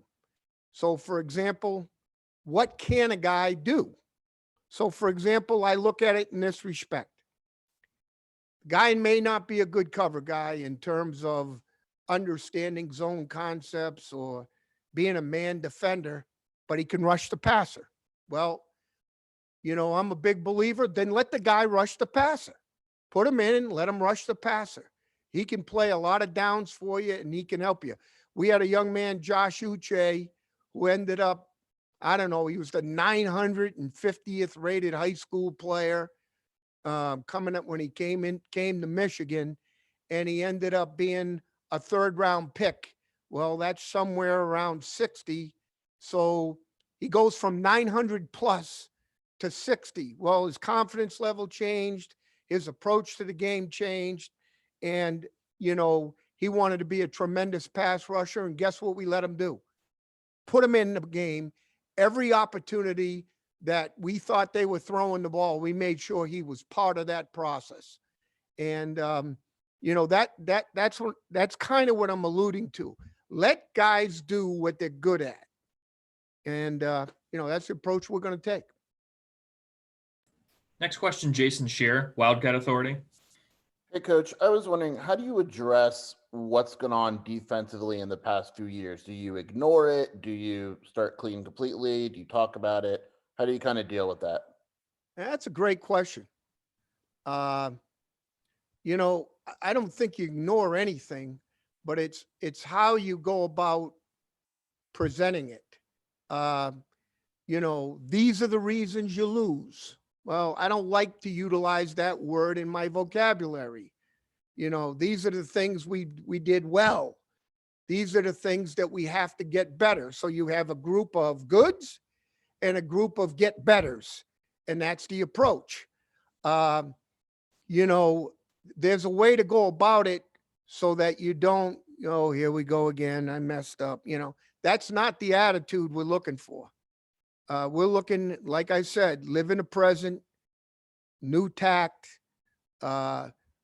attention to detail, technique, fundamental, tackling. And you're going, geez, Coach, come on, let's stop talking about tackling. Go back and watch tape. Put the tape on, watch the game, watch the guys tackling and how many missed tackles. From 16 to 19 at Michigan, we were the top tackling unit over a 4-year period of time. In 20, we're not. Did it have an impact in the win-loss column? Well, a lot of things do, but that's one of them. And I think you do that. You take care of your techniques, your fundamentals, you present, your presentation of your concepts, and you coach the positive, not the negative, and good things will happen. We have time for one more question for Coach Brown. We'll go to Jordan Ham, Sports 360 AZ. Hey, Coach, I know you've had limited interaction and probably only really seen what they can do through tape, but I wanted to see if you had any first impressions of the Harris brothers and Jalen, who's played a lot the past couple of years, and then Jason, who just signed on as a transfer. Yeah, I mean, I'm going to leave Jason alone, okay? I'll leave that to Coach Fish.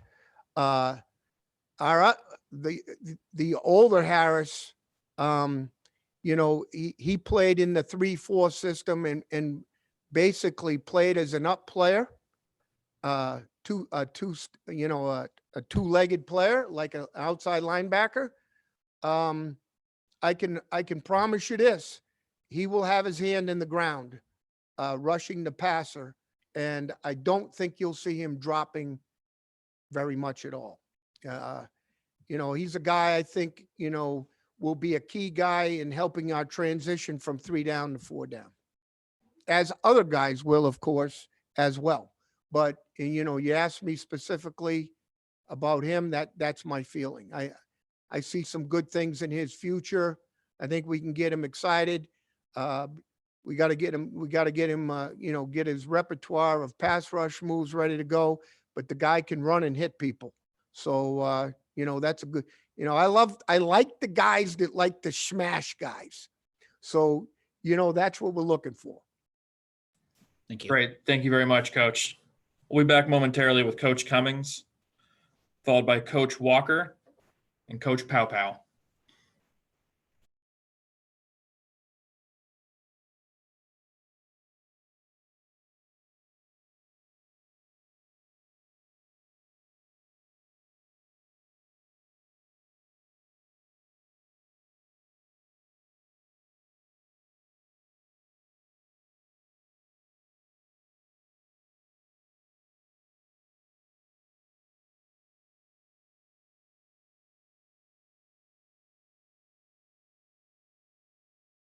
please raise your hand. We'll start with Justin Spears, Arizona Daily Star. Coach, welcome to Tucson. You've had some experience playing in the Pac-12. What does it mean coming back and being a part of this staff and working in the league again? I'm very excited to be here. The Pac-12, all the games are competitive. Everybody's got a shot each week. It just depends who comes out the right mentality and performs the best. So to get the opportunity to get out here, back in the Pac-12, play big-time football, and get Arizona, right, when I was playing, Arizona was big-time ball. And so get back to that and have some fun while we do it. What was the most memorable game that you can think of when you played against Arizona?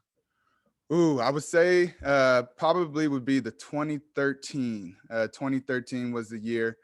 It went all the way down to the last possession of the game. And so that was a fun one, went back and forth all day long. The crowd was rowdy. The student section was wild. It was a fantastic atmosphere. And so that was the big time one that I always remember. Thanks. Next question, Michael Lev, Arizona Daily Star. Hey there, Kevin. Coach Fish, in one of his many tweets dropping clues about coaching staff, he alluded to conversations he might have had with Sean Mannion and Brandon Cooks. Did you talk to those guys about him? What was sort of the lines of communication that went on that led you to this role? Yeah, so Brandon is a guy that I talk to weekly. We really grew close in college. I followed him, when he was in with the Rams. I went and visited practice one time. So he's a really, really close friend of mine. And so I got on the phone with him immediately. I got on the phone and he just started laughing when I got on the phone with him because he knew I was calling because Coach Fish had just spoke to him. I haven't got a chance to talk to Sean yet, but my wife spoke with his wife. And so they've talked a little bit. And so, both those guys, said great things. Sean's wife had great things to say.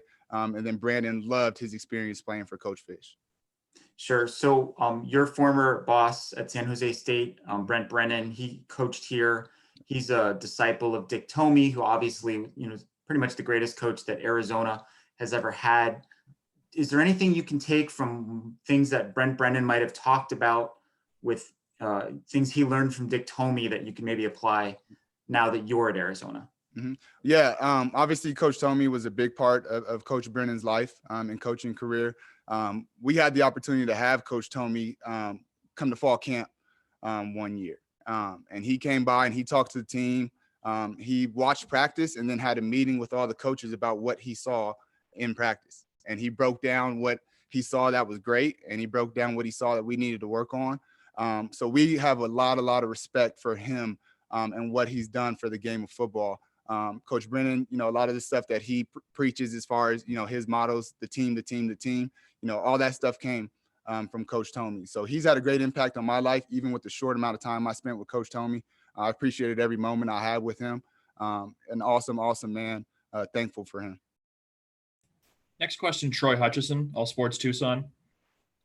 All right, Coach. So I know you haven't gotten a chance to really evaluate the players yet, but looking at film and just watching Arizona play last season, what do you think of the depth at the wide receiver position? Extremely talented, extremely talented young man. There's a lot of speed on the field. There's a lot of size on the field. There's a good blend of both best of both worlds. And then there's also some big guys that can really run as well.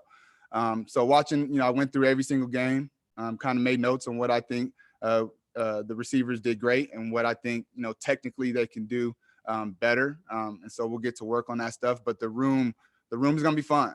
I'm excited about it. There's some older guys in there. There's some young guys in there. There's some guys that have played a lot of football, and then there's some guys that have not played. So it's going to be a really, really fun experience getting to know these guys and seeing how they really move around.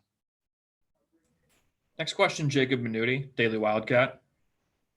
I mean, just staying on that topic of the wide receivers and that core in particular, I mean, how important was it to bring all those guys back from the transfer portal? I mean, you brought back 4 or 5 of them at least. I mean, was that, priority number one when you and Jedd Fisch got here? I mean, and how do you see these guys playing into your role now that they're back in Tucson?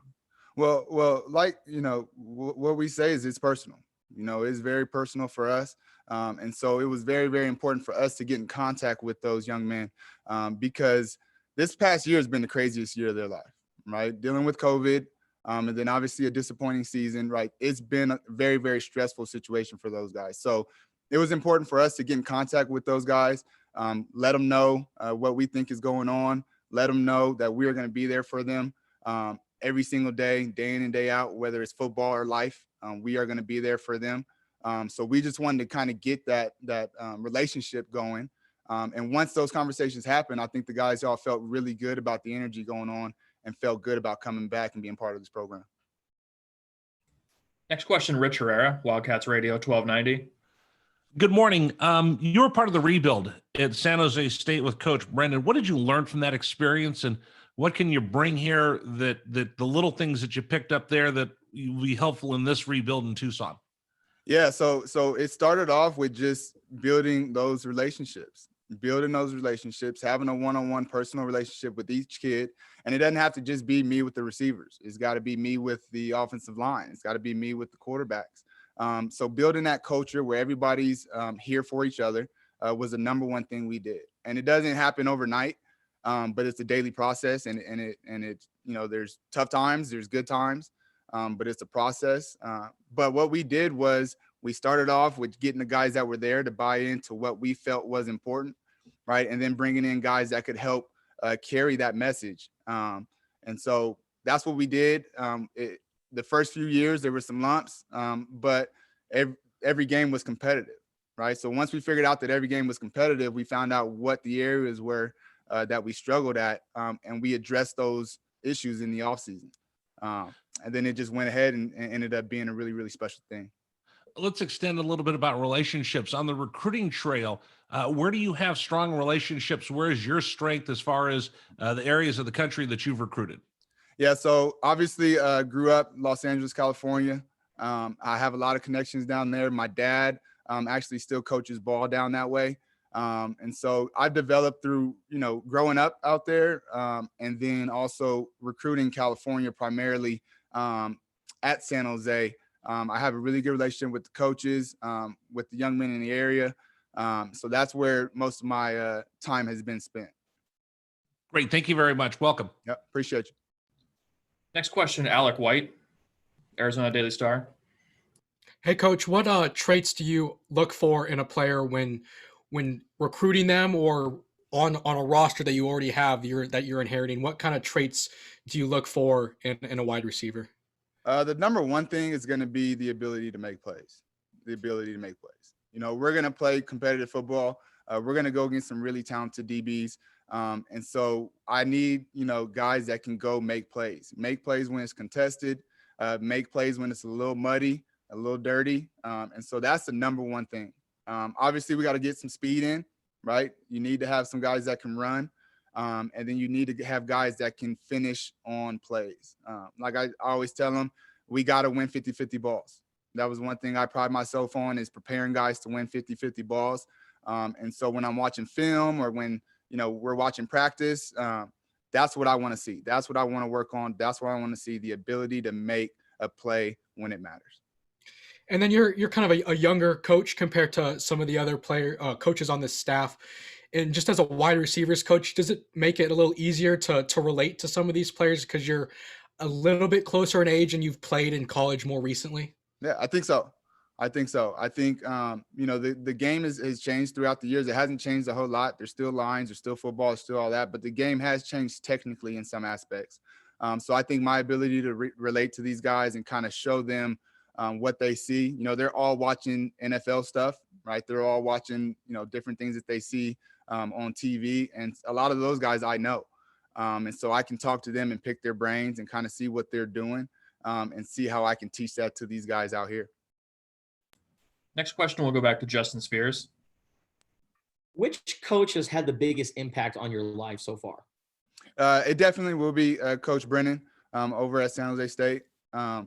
Playing for him for 3 years, and then obviously being under his wing as a quality control, and then the receiver coach at San Jose. He's been a big part of my coaching and my understanding. The other one is Coach Mike Riley, who was our head coach at Oregon State. I still stay in touch with him to this day. And he's really the one that got me into coaching. You know, he pulled me to the side after my last game in the Hawaii Bowl 2013, and he pulled me to the side and he said, "I know you want to go. You have professional aspirations, but if that stuff doesn't work out or when that stuff is done, you need to get on that field and start coaching." So he was the one that kind of planted the seed and got everything going. And why do you think he pulled you to the side and said, this is the direction that you should probably go down? I've always loved this game. I've always been a guy that's going to help out the other guys on the team. I was the receiver that knew the playbook in and out, so I could help the guys that were maybe more talented than me, kind of learn, but not as smart, kind of learn the game. And so I was always kind of that voice, that players coach, that gives the guys advice on the team. So I think he saw that. I think he saw my energy when it came to coaching. I was broke my wrist my senior year. So I was out for the last 5 games of the season. And so I kind of took that coaching role. There was a freshman that had never played before, Malik Gilmore. And so he had never played in a game. He was a freshman. So I felt it was my responsibility to get him ready to play in those games. And when you talk to some of the wide receivers who thought about transferring or, were considering leaving the school, what were the conversations like with them, and what did they tell you about, the reasons why they transferred and were possibly looking elsewhere? Yeah, we to be honest with you, we didn't really talk about what reasons they left. We didn't feel as though that was important. Everybody has different reasons, but we were just focused on the now. We were not focused on the past. We were focused on the now. We were focused on being pros here at the University of Arizona. We were not worried about the past. So we just talked about moving forward, what Coach Fish's plan is for the team, what our plan is offensively for the team, our plan culturally for the team. That was all we really talked about because that's all we felt was important. Thank you. Question will go back to Michael Lev.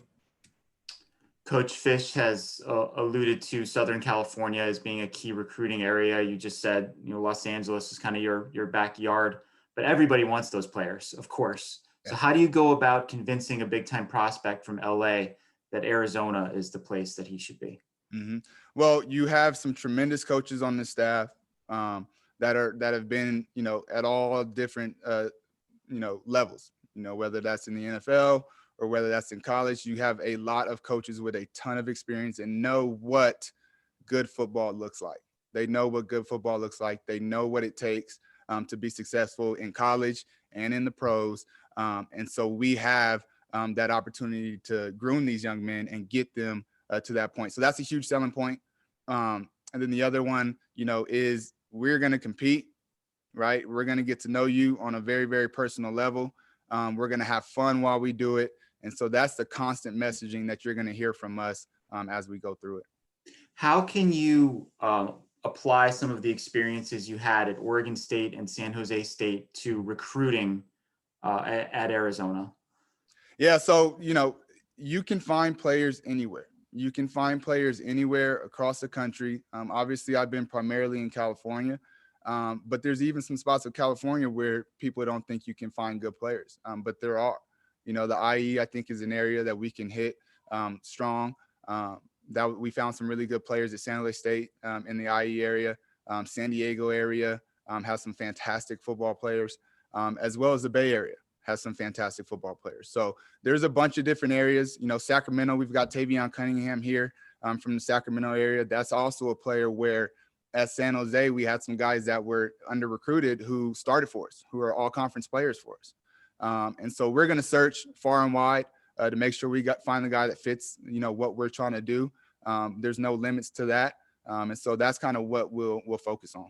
Sure. And one last thing for you. What was last season like at San Jose State? I know that you guys were sort of on the road a lot and had to adjust on the fly. And can you use any of those lessons or hardships that you went through this past year when you're talking to your players and trying to, just communicate with them?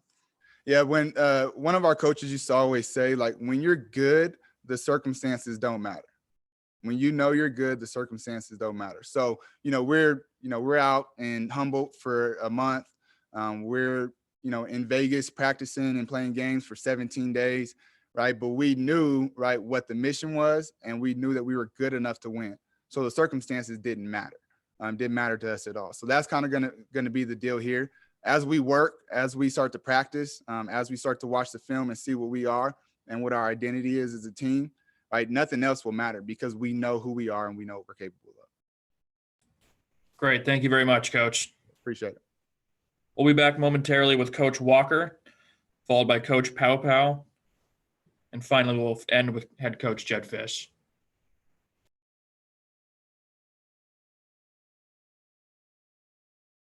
Please raise your hand. We'll start with Greg Hansen, Arizona Daily Star. Hey, Dwayne, your resume is such that you could have got back into coaching almost anywhere at your choosing. How come you chose Arizona? Well, this is where it all started for me in college. The last 8 years I've been in the NFL, and actually we bought a house in Arizona, the Buckeye area, a couple years ago. So my wife would go back and forth, and every chance I would get, I would always come back, get out that cold weather and get into this nice weather. So for me, this was just a natural fit. I've been knowing Coach Fisch for a while now. We met in 2004, and then we worked together in Jacksonville. So just having the chance to get back in the college game and help him and help this program, I thought it was a nice fit. Next question will go Michael Lev, Arizona Daily Star. Yes. Hi there, Coach. You said you met Jedd. You met Jedd in 2004. You worked with him in Jacksonville. What did you think of this young, ambitious coach when you first encountered him? Well, a lot of coaches, I think, have the halo effect. And when I first met him and having a chance to get to know him, and then we worked together, I just always felt like he had that halo effect. And I know when we were in Jacksonville, we had breakfast one morning, we were just talking a little ball. And I said, Jedd, you're going to be a head coach one day. So when all this came to fruition, I was just real happy to see him get his opportunity. What does the halo effect mean? Just guys that are just special. I think guys like Mike Tomlin has the halo effect. I met Urban Meyer when I was a junior college coach at Mount Sac, and he was a receiver coach at Colorado State. It's just something about certain guys that just have that magic to them, and I just felt like Jedd has it. Sure. Pete Carroll kind of gave you your first big break, I guess, in coaching, and your career kind of took off. Since then, his son is going to be on the staff. Do you remember Brennan from back in the day? What do you think he can bring to the program? Well, he's a football coach's son, and again, just seeing all of Pete's kids when they were babies, and I'm like, wow, I guess I'm revealing my age now a little bit. But it's cool to see how his career is kind of taking off. His youngest son, Nate, is a heck of a little football coach. So it's just fun to see these young guys just elevating their careers. And again, he's learned from the best, and the best just happens to be his father. Next question, Troy Hutchison, All Sports Tucson. Coach Walker, you've been around the Pac-12 since '96 at Cal. How has the Pac-12 evolved since you first started with the conference till now? Boy, that's a good question. I know the receiver coach at Nevada, Eric Scott, we were together at UCLA, and I would talk to him periodically, and I would ask him that same question, say, hey, has anything really changed in the college game or in the Pac-12, and talking to some of the young guys that are still coaching in the Pac-12, and they say it's really the same. You still got to stop the run. I know the Pac-12, they know how to throw the football, so you have to do a good job from a coverage standpoint. I think you got to be able to play some man-to-man. So I think it's still relative. Even when I was a coordinator at UCLA, when I start really getting into watching more Pac-12 tape, I just still think football is football. Next question, Justin Spears, Arizona Daily Star. Coach, you'll now have a chance to work alongside Chuck Cecil in the secondary. What's just your overall impressions of Coach Cecil as a coach, and what do you remember him as a player as well? Well, I'll start off when he was a player. Obviously, Chuck was a great safety. Balls to the walls, IQ, playmaker. So even watching him and just remembering some of the things that he did as a player, and we want to really implement some of that within our style, working together with the DBs here We're two veteran coaches. I think the ego part of it, he's has accomplished a lot as a coach. I've been pretty blessed as a coach. So really, we're just going to try to put all of our experience together and invest it into the players that we get a chance to coach, and just try to help these guys play to their ceiling. And with Don Brown as the defensive coordinator, I'm wondering if you had a relationship with him prior to Arizona, and what do you think just about his defensive scheme? No, this is really the first time I've had a chance to spend some time with him. I've watched his defenses at Michigan. So obviously he's a reputable defensive coach. So I'm just anxious to be able to help him and try to help with some of my experience with some of the things that we're trying to do on defense here. And what players have you talked to in your room? Have there been any communication with some of the guys that are currently on the roster right now? Yes, I've talked to most of them. Guys have kind of popped in, had a chance to talk to some guys over the telephone, and really just the message is just developing and just trying to help these guys be the best they could be as a person and as a defensive back. Thank you. Next question, Jason Shear, Wildcat Authority. Hey, Coach. I was just wondering, is there a difference in your approach to coaching corners in college versus the NFL? Well, that's a good question. I really believe this: if you can teach it, they can learn it. And I remember when my first year at UCLA, and I had just left the Washington Redskins, and they say, well, I'm gonna go in with this pro system and these pro techniques, and I'm gonna just try to teach these guys. And I remember Alteron Vernon was a true freshman at the time and played very well, and I was teaching him the same techniques as Sean Springs. So I just think these guys are sharp. I think these guys are smarter than some people may think. And again, if we teach it the right way, I think these guys will be able to get it done. And then is there, it's probably an obvious answer, but is prototypical corner what you're looking for? What does that look like? Well, you like length. You always like length. If you want to play a lot of press coverage, you like guys that are long. That's kind of the Pete Carroll method with long corners. But at the end of the day, you want the best corner. You want the guy that can get the job done. So again, we're going to be looking for just the best football players that can help us win. Thanks, Coach. Mm-hmm. Next question, Rich Herrera, Wildcats Radio 1290. Thank you so much, Coach. You talked about the halo effect with Coach Fish. So when he contacted you about the staff he was putting together, what did he tell you he was trying to do, and how hard did he have to sell you on coming to join him here in Tucson? Well, I think the cool part is that the two guys that are Hall of Fame coaches, we've had a chance to work for both of them, which is Pete Carroll and Bill Belichick. So just having conversations, I just knew, and plus just knowing who Jed is as a person and as a football coach, it was a pretty easy conversation in terms of what he wanted to do to build this program. So, just being good people, developing, and just doing it the right way. So for me, it was an easy sell personally, because I just really understood with his background and some of the coaches that he has had a chance to work with. I have the same beliefs. It's an interesting mix of coaches, a lot of veteran coaches like yourself, some young coaches. Do you consider yourself a mentor, and are you excited to work with some of these young coaches and pay it forward for guys that helped you when you got started? There's no question. I think that's where the wisdom comes in. And I know 25 years ago, when I was a youngster coming up, and I used to hear old coaches say, hey, youngster, pay attention. Now I find myself doing the same thing now. So that's the fun part of being able to just answer questions. And it's not so much of being this great coach. It's just being pretty blessed of working with some great coaches and just having a chance to create and have had all these great experiences as a coach. Thank you very much. Okay. Next question, Jacob Minuti, Daily Wildcat.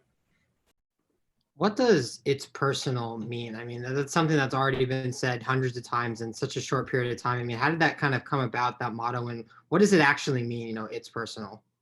I know that's something that Jed has talked to the staff about, not so much in depth. I think maybe that's more of a behind the scenes thing with the players and the coaches. But, my opinion and my definition of it is that every day is an interview.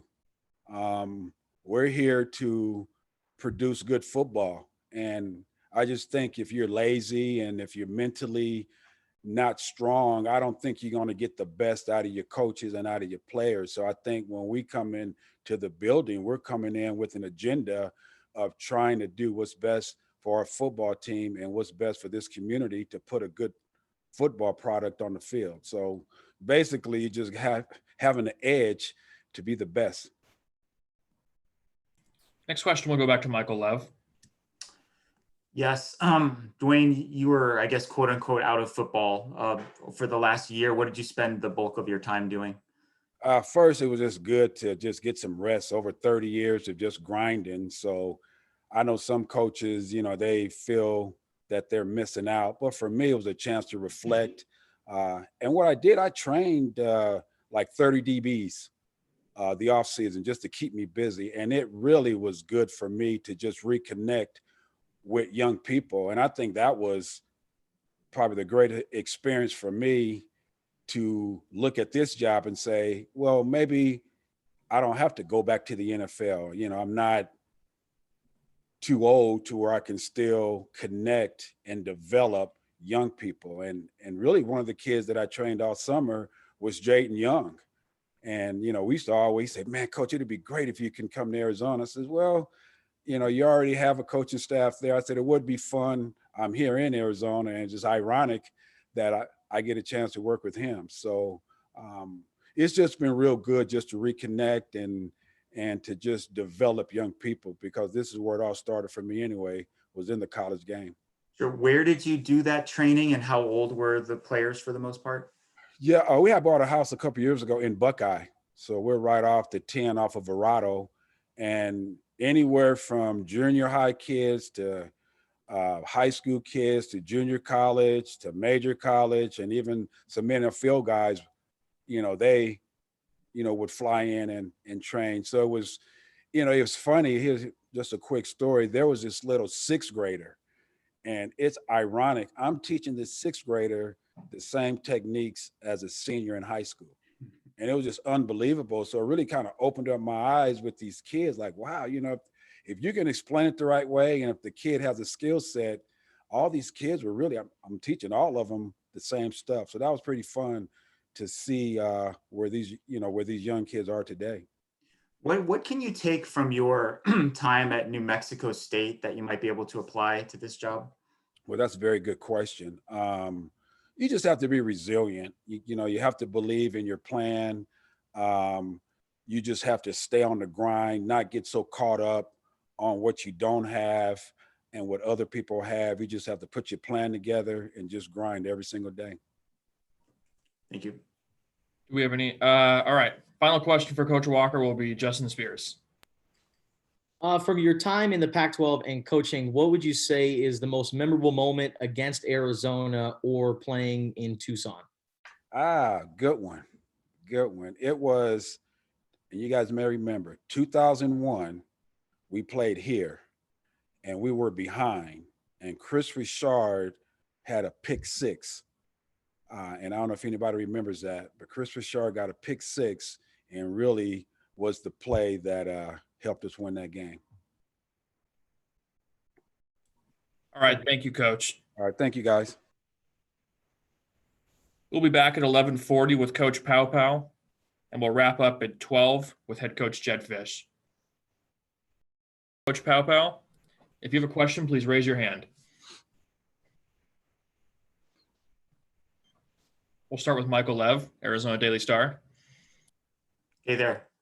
Michael, how's it going, man? It's going pretty well. How did this opportunity come about for you to come to Tucson? Well, I had known Coach Fisch through a variety of different conversations. Ultimately, with some tight ends going to the NFL, he had been in the NFL, as a quarterback coach at a variety of different spots, and we'd have a yearly conversation. The most important piece of this one was Coach Jimmy Doherty. Coach Doherty was a coach of mine when I was in college at the University of San Diego. He was one of the more important reasons of being able to go up to the University of Washington and bringing me up there and my opportunity to start as a graduate assistant. So I'd known Coach Doherty for a really long time, essentially like a brother of mine, and was really looking forward for the opportunity to be able to work with him and Coach Carroll as well. Besides those relationships, what else appealed to you about this opportunity? Well, it's one of the things that you're starting to see about this program is really this whole movement of being personal, everything being personal. And to me, growing up in Oceanside, California, and having community members such as Joe Salavea and Pulu Pumele, and knowing the legacy, there isn't a West Coast, coach that hadn't been influenced by Coach Tomey in some way, shape, or form. But just seeing the importance of this program, the education that those individuals got here, and ultimately seeing their standing in the community is always something that's been a huge, huge form of, admiration for me, and really being able to make it a personal deal to be able to try and add to that legacy for others, and especially being able to coach, a guy like Donovan that's already here, that's from, the same city. It was just an unbelievable opportunity that I was really looking forward to. Thank you. Next question, Jay Gonzalez, Fox Sports 1450. How you doing, Coach?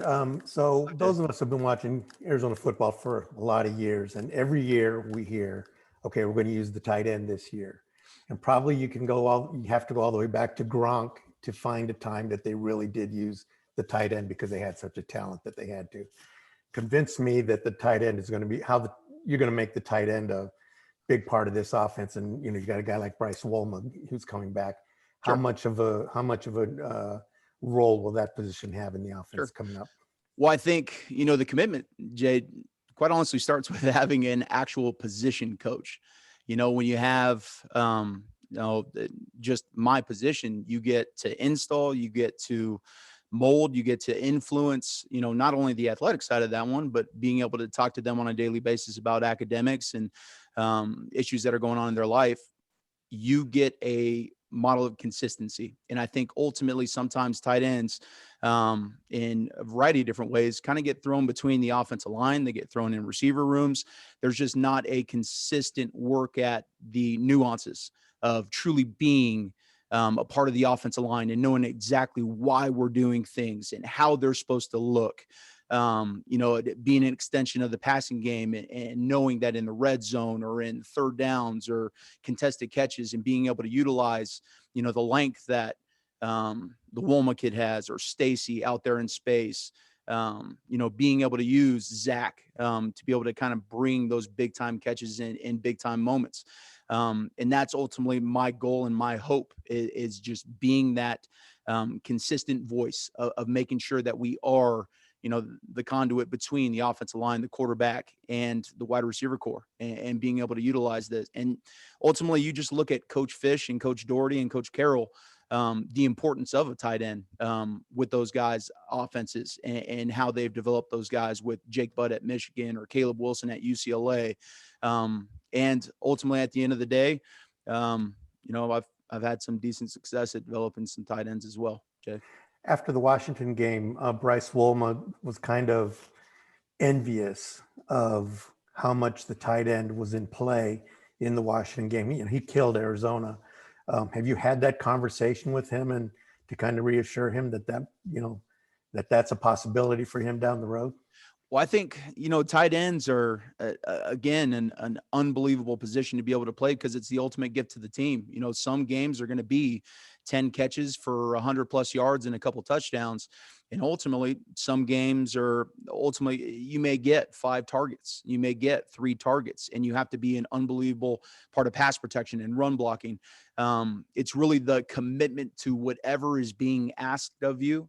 You have to do it to the best of your ability. Yes, we are absolutely going to be able to utilize his ability in the pass game and be able to push the ball down the football field. But I think it's, ultimately just taking pride in whatever is asked, however that may be, for the success of our offense, special teams, however that scenario plays out. Right, thank you. Absolutely.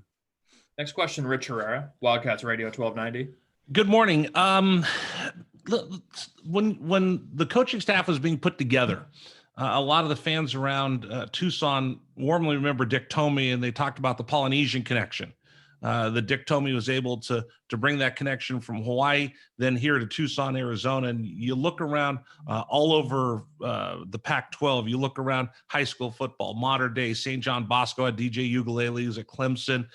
You went to El Camino, Oceanside, Cathedral, modern day. All those schools have that big poly connection. How important is that going to be able to go find those kids and bring them to Tucson the way that Dick Tomey was able to? Well, I think it's one of the big time emphasis just in terms of where we want to make sure that we're putting our footprint in terms of recruiting. I think it's ultimately one of those appealing things about this job is just being able to build that culture. And ultimately was probably one of the biggest deciding factors of being really excited to come down here and work with Coach Fish is he embodies a lot of the values that are important to our culture, is hard work, really making sure that we ultimately are trying to sacrifice for the greater good of family. And, again, you have such big time, individuals to be able to go emulate, like I was mentioning a little bit earlier, that it really kind of, it's exciting. It's exciting to be able to try and bring those type of kids because of, again, how much they're making an input, not only on college football and high school football, like the schools that you were mentioning, but ultimately the impact that Polynesian players are having in the NFL as well. How big is that legacy of Arizona football within the Polynesian community today? You're in Washington. There's a lot of Polynesian kids up there, USC, UCLA. There's been a lot of success. So how big is that original Arizona legacy that Dick Tomey had to open up that pipeline to the Pac-12? Well, I think it's about creating awareness of how big that is right now and really making sure that that's a huge emphasis that ultimately our whole entire staff is going to be able to bring back because it's, you know what you're going to get out of young Polynesian kids. You're going to get kids that work hard, that ultimately are going to remain super humble and are going to be longstanding leaders in their own individual communities. Thank you so much. Absolutely. Next question, Alec White, Arizona Daily Star. Hey, Coach, what did you take away from your time at Washington that made that program so successful? My biggest takeaway ultimately was being able to work for a man like Chris Peterson. I think was a life-changing experience. And it was one of those things where it was ultimately the connection and the relationships that you were able to build outside the sport of football. Really making sure that my position group personally was a close-knit family and having a lot of hard conversations at all times and maybe talking about things that are, either taboo or ultimately kind of being able to build this level of trust within your position room. But that was, ultimately to me, probably the biggest takeaway from that time period. And a man that I can honestly say has changed my life. And then building on that, how do you take what you learned during that time at Washington and then apply it to this new program that you're at here with Arizona? Well, I think it's being able to utilize those principles that Coach Pete was talking about and apply them to my own family. As I become, I've got a 2-year-old son. My wife, I have no idea why she likes me, but I just continue to not ask, why, just continue to croot my butt off on that end. And we're expecting a baby girl, but being able to utilize a lot of those principles and a lot of those things within my own family unit. And the awesome part about it is, Coach Tomey emphasized those same sort of principles. And I think that's, something that Coach Fish is definitely going to bring back to this program and ultimately something that the tight ends are going to know about here at the University of Arizona. Next question, Jordan Ham, Sports 360 AZ. Hey, Coach, thanks for doing this. When you were at Washington, they recruited Arizona very well. When you're at UNLV, you were able to get a tight end out of Arizona. Can you just talk about the talent pool within the state and how this staff is going to be able to prioritize that? Sure. There is damn good football in the state of Arizona. And I think one of the biggest things for us is, like Coach Fish was talking about, was building the gate around it, but ultimately it's being able to consistently and meticulously recruit at all times, and not just making scholarship offers and then letting kids kind of, you don't hear from them for a while. What happened to the staff at the University of Arizona? It's that constant communication with parents, with kids, with coaches, letting them know exactly where we're at just in terms of the state of the program and how we're going to make sure that we get this better. And then ultimately is fostering those relationships. But it's important to me. I've always loved recruiting the state of Arizona. I mean, at the end of the day, guys, where else do you get 50 to 60 degree weather in the middle of January? And when, you can't be on campuses right now, you can't have students coming on campus. How are you trying to build those relationships with the coaches right now, or further enhance those ones that you might already have? Jordan, you trying to give away all the secrets already on this thing, man? Like I said, it's getting creative, whether it's FaceTimes, whether it's Zoom calls, daily text messages, whatever is important to the players, the coaches. It's going to make sure that we make it important to us, but also show them, when it's important to them, being able to show them what the University of Arizona provides, and where that starts to meet in the middle is when you start to see a lot of special stuff in terms of the world of recruiting. Thank you. Absolutely. Next question, Troy Hutchison, All Sports Tucson. So with, experience at Washington, you've seen the tight end used there at big time programs in college football. NFL, you see the tight end used every day. Why do you think it is that programs like Arizona in the past have gone away from the tight end? It seems like a critical position for a lot of big time programs. Yeah, Troy, it's probably not my best place to be able to speculate, why it wasn't important to them. I just know what it allows you to do. It makes you different. It makes you unique. When you have a 6'4" to 6'6" individual running down the football field that's able to outrun linebackers and be able to body up on safeties, it makes a unique, distinct advantage. It's hard to cover gaps. You get to extend edges. And ultimately what I love about the tight end position is arguably, beside from the quarterback, it's the hardest position to play in football. Because you are an offensive lineman, but you're also a receiver.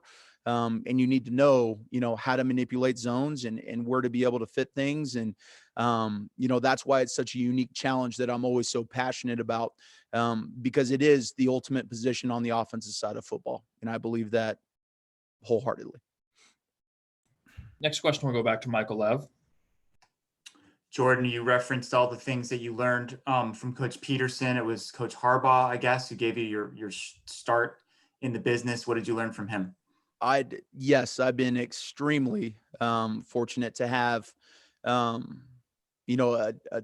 a big time group of coaches to be able to influence me, starting with my own dad, who was a football coach for 40 years, to my Uncle Joe, who was a GM and coaching in the NFL. I was very fortunate to be coached by Jim Harbaugh in college. He gave me my first shot at Stanford. From Victor Santa Cruz at Azusa Pacific to Steve Sarkisian to Chris Peterson. The list goes on. You take a little bit of everything, but what Coach Harbaugh gave me that stands out of all those, ultimately was an unadulterated passion for attacking the day. An enthusiasm unknown to mankind is still something that sticks out in the forefront of my mind from when I was a 17, 18-year-old punk running at the University of San Diego. But that was, one thing that I'll always be thankful for him, that experience, and something that always stands out about Coach. Are you going to be involved in special teams here? I am going to split them with Coach Dudzinski. How exactly that's going to go down is still to be determined, and probably a decent question for Coach Fish. But special teams are a huge passion of mine, and I'm super excited to get started with the guys on that regard. Thank you. Next question, Justin Spears. Coach, is there a coach on the staff that you've had maybe a relationship with prior to Arizona, and what are you looking forward to working with this staff? Well, every single one of the guys brings an unbelievable amount of juice. I'm sure, You know, at the end of the day, Coach Hundley and Coach Cecil had every single one of you guys ready to strap on a helmet, be able to go work downhill. Coach Brown, just, you know, his ability to motivate is contagious. It's unbelievable. Coach Walker, just his wealth of experience. I think you start to see that about our staff is the connections that they have, whether it be in the NFL, whether it be in college football. It's just an unbelievable wealth of knowledge. But more specifically is, you know, again, Coach Jimmy Doherty is essentially been like a brother, has really given me an opportunity to be able to come with them at a couple different places. And now that we're a little bit older, I'm really looking forward to working with him again. And also being from the you know, the Oceanside area / San Diego area, Chuck Cecil is a very prominent name around that area. Just what was your perception of Coach Cecil prior to coaching at Arizona?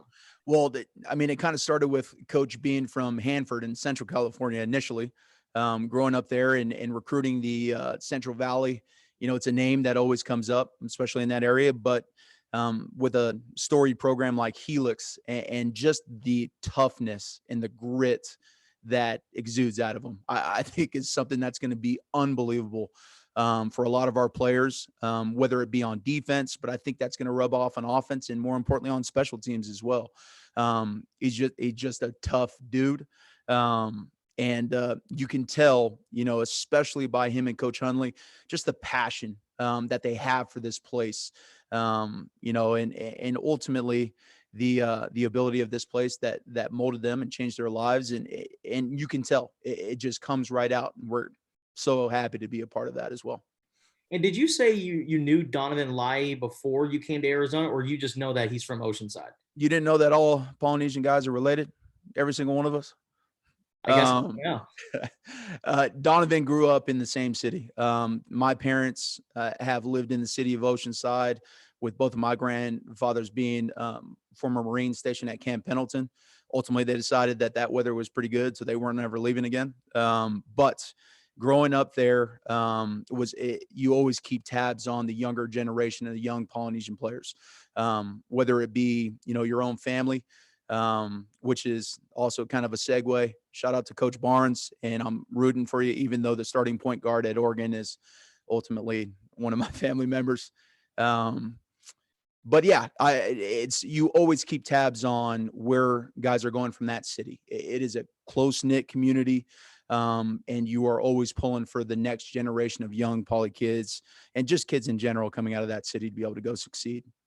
And have you had a chance to talk with him since taking the job? Yeah, I made sure that I texted him, and he was one of the first guys that came up to the office. It was awesome, you know, to be able to connect, to talk about some of the things that he had been recently going through, just in terms of some family issues and a little bit of stuff on that regard. But ultimately, just to be able to let him know that he had a place outside of Coach Carroll's office just to talk and be able to really figure out, you know, not just the game of football, but the game of life.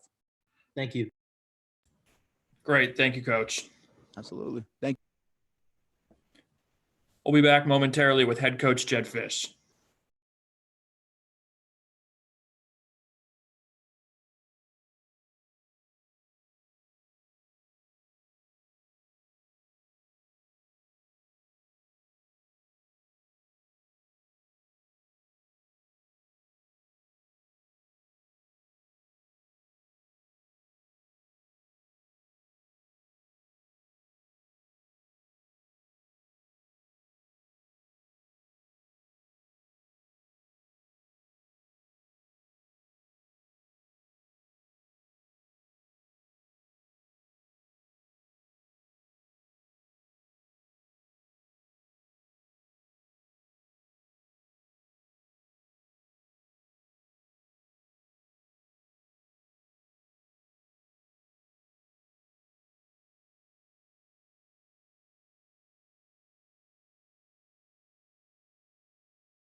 Okay, we're going to wrap up the morning with head coach Jedd Fisch. Coach Fisch will open. Okay. Well, it's good to see everybody here, and I appreciate you guys taking the time out of your mornings to meet our coaches. It was really important for us at Arizona Football to really make a statement that all of our coaches have their own message, and all of our coaches have wanted to make it personal. And for us, it was a matter of getting all of them in front of you to share their story, to let you know why they're here, and really how we were able to come together. And I feel extremely grateful as the head coach here to be able to put the staff that we did together. It was a process over time, and it was one that was really exciting to get done. And we've been able to manage to have all of our coaches here. A couple are just arriving via airplane, so should be here soon. But I hope that you guys got a lot of information from them. And then in turn, we'll make sure that they're available to you throughout the spring, as I will be to all of you, whoever has any questions, comments, concerns, or anything that's going on in our program. I'd love to share it, whether that be from these interviews or my Twitter. Thank you, Coach. Our first question will go to Michael Lev, Arizona Daily Star. Oh, hey, I get to go first. Cool. So it's pretty easy to see kind of the connective tissue with a lot of these coaches. You've worked with them in the past, or they played at Arizona, et cetera. Scotty Graham, maybe an outlier a little bit in that regard. How did that situation come about? How did you discover Scotty, and what does he bring to the table? Yeah, so Scotty Graham was recommended to me by Brian Billick and by a couple of other coaches that I've worked with in the past. Chris Furster, Brian Billick, Bobby Turner are all coaches that coached at the 49ers or the formerly of the Vikings. And all of those guys coached Scotty Graham when he was with the Vikings in I guess it was the 90s at that time. And they all said to me, if there's one guy that you should really consider for a job, and he's in Arizona currently to coach your running backs, it would be Scotty Graham. It was all that, one thing that Brian Billick said, he goes, the best thing that Scotty Graham ever told me was, hey, coach, if you need 3 yards, I'll get you 3 yards. And if you need 4 yards, I'll get you 3 yards twice. So the one thing about Scotty is they said that he's extremely honest. He does an incredible job of talking with his players, discussing kind of life skills, mentorship program. Obviously has experience with the student athletes by being in administration from the school up north. There are guys that I talked to that are involved in the NFLPA that said Scotty's always been an incredible resource for them. And when you look at a guy like Scotty, you're talking about 4 years of college experience at Ohio State, then 6 years in the National Football League, 10 years as when you look at it, 10 years of a running back at the highest level, never put the ball on the ground, always efficient, did a great job of being a great leader of every team he's ever been a part of. So I was super excited to get his name and be able to connect with him. Next question, Dennis Dodd, CBS Sports. You got me now? Yes. Yeah. Hello, Dennis. Jedd, congratulations. Thank you. It's awesome. I wanted to ask you about what you think the state of the Pac-12 is now. I mean, you've heard about all the negative things, where it's headed. You've been around the league enough to answer that question, but go ahead. I'm sorry. Yeah. I would say it's as competitive as it's ever been. It is a lot of teams that are very comparable in regards to skill sets, talent base, recruiting landscape. A lot of teams that are recruiting against one another in the same locale. So you have opportunity to have teammates from high school playing against one another now in the Pac-12. Obviously, I think you've got some really, really good coaches in the Pac-12, guys with a lot of different experiences, both from the professional level and the collegiate level, guys that have won a ton of games as head coaches at different spots. There's obviously guys that have just come back into the league, from Coach Durrell, who was Pac-12 head coach, call it 10 years ago, then in the NFL after that, and then back as a Pac-12 head coach at a different school. Chip Kelly, Pac-12 head coach at one school, back in the NFL, then back in the Pac-12 at a different school. And, you know, that goes on. And then there's obviously the guys like the David Shaws that have just been there. Kyle Whittinghams have just been there forever. So it's pretty cool. I think the coaches are tremendous in the Pac-12. It's a great fraternity to be a part of. Really excited about that opportunity. And then also we've got some great football out here, and excited to really start building it back up in terms of being able to compete at the highest of levels and get ourselves involved in the all of those championship opportunities that do exist. But right now it's a very competitive conference that hopefully will continue to grow and build. Competitive doesn't equal 11-1 or 12-0. Is that what this league ultimately needs, just to get back in the playoff? You have a dominant program. Yeah, well, I think when you get back in the playoffs, you have to be. If you want to get in the college football playoffs, you're going to have to be 12-0 or 11-1, and no matter what conference you're in. I mean, Alabama, Clemson, Ohio State. I mean, those teams are all in that one loss or no loss team, programming. And that's what you're going to have to be if you want to compete at that spot. But we also have to understand that there's levels to this, and we have to build our program up. And we're going to right now do everything we can to win the Pac-12 South. Once we win the Pac-12 South, then we'll figure out what goes on next. But we're going to take those gradual steps and try to then get ourselves to the full conference to be able to compete at that highest level. Great. Good luck. Thanks, Dennis. Next question, David Kelly, KVOA. Hey, Coach, welcome. Hey, you had a lot of wide receivers that were in the transfer portal when you arrived. What was your message to those guys, and what do you think they liked about that message that wanted them to return to the U of A? Well, the biggest message I gave those guys was why leave? What's the value of leaving? You've got coaches that are coming in that have a ton of experience coaching wide receivers. You've got coaches coming in that are coming in from the NFL, where all these guys want to be and want to go. We have really, when you look at our coaching staff, if there's one position that is probably the most flooded with experience, it would be the wide receiver room. Jimmy Doherty has coached wide receivers for over 15 years. I've coached wide receivers in the NFL with the Broncos, with the Ravens. I've coached at college at University of Michigan, always been involved in the passing game everywhere I've been. Brennan Carroll was a wide receiver coach at University of Miami. And then we hired a receiver coach in Kevin Cummings. So if you're a receiver, my opinion is this is a place you'd want to be. You know that you're going to have a ton of eyes on you. Our receiver coach in Kevin Cummings that we hired from San Jose State, I believe is an absolute all-star in the profession. So fired up that he's with us. Took San Jose State's offense, and they were 4th in passing in 2019, and was a teammate of Brandon Cooks, who's a former player of mine and one of my favorite players I've ever coached. And, I just think that that's kind of what we told them, and we didn't have to really sell them on that. I think we just had to tell them that, and they believed it and see it, and now they're all back, and it's pretty exciting for them all to be here.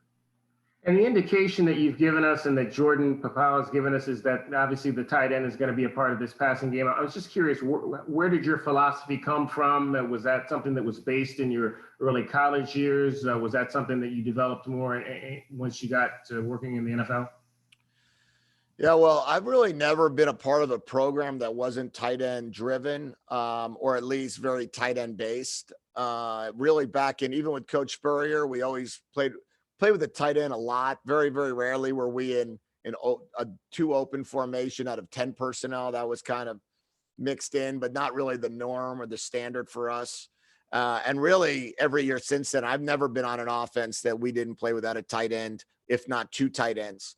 So whether that be at any NFL team or college team, we've been able to be a part of some really good programs with really good tight ends. And they're a critical part in helping you develop an offense. They're huge for pass protection. You never want to really throw, in my mind, when you throw 4 wide receivers and a running back out there, you've guaranteed yourselves that it's going to have to be a 5 or a 6-man protection. There's no chance of it being a 7-man protection. When you don't have a tight end in the running game, I think it really causes some mismatches and makes it challenging to be able to run the football without a tight end. So I'm not really a fan of that. And also the diversity it brings when you could get a bigger tight end that can stretch the field and challenge defenses down the middle of the field. it adds a dimension and a weapon that is pretty critical to the success of our program. And when you guys got guys like Rob Gronkowski, part of this program in the past, and I recognize from being a Patriot how important that guy is. We're going to have to do our best to find someone similar.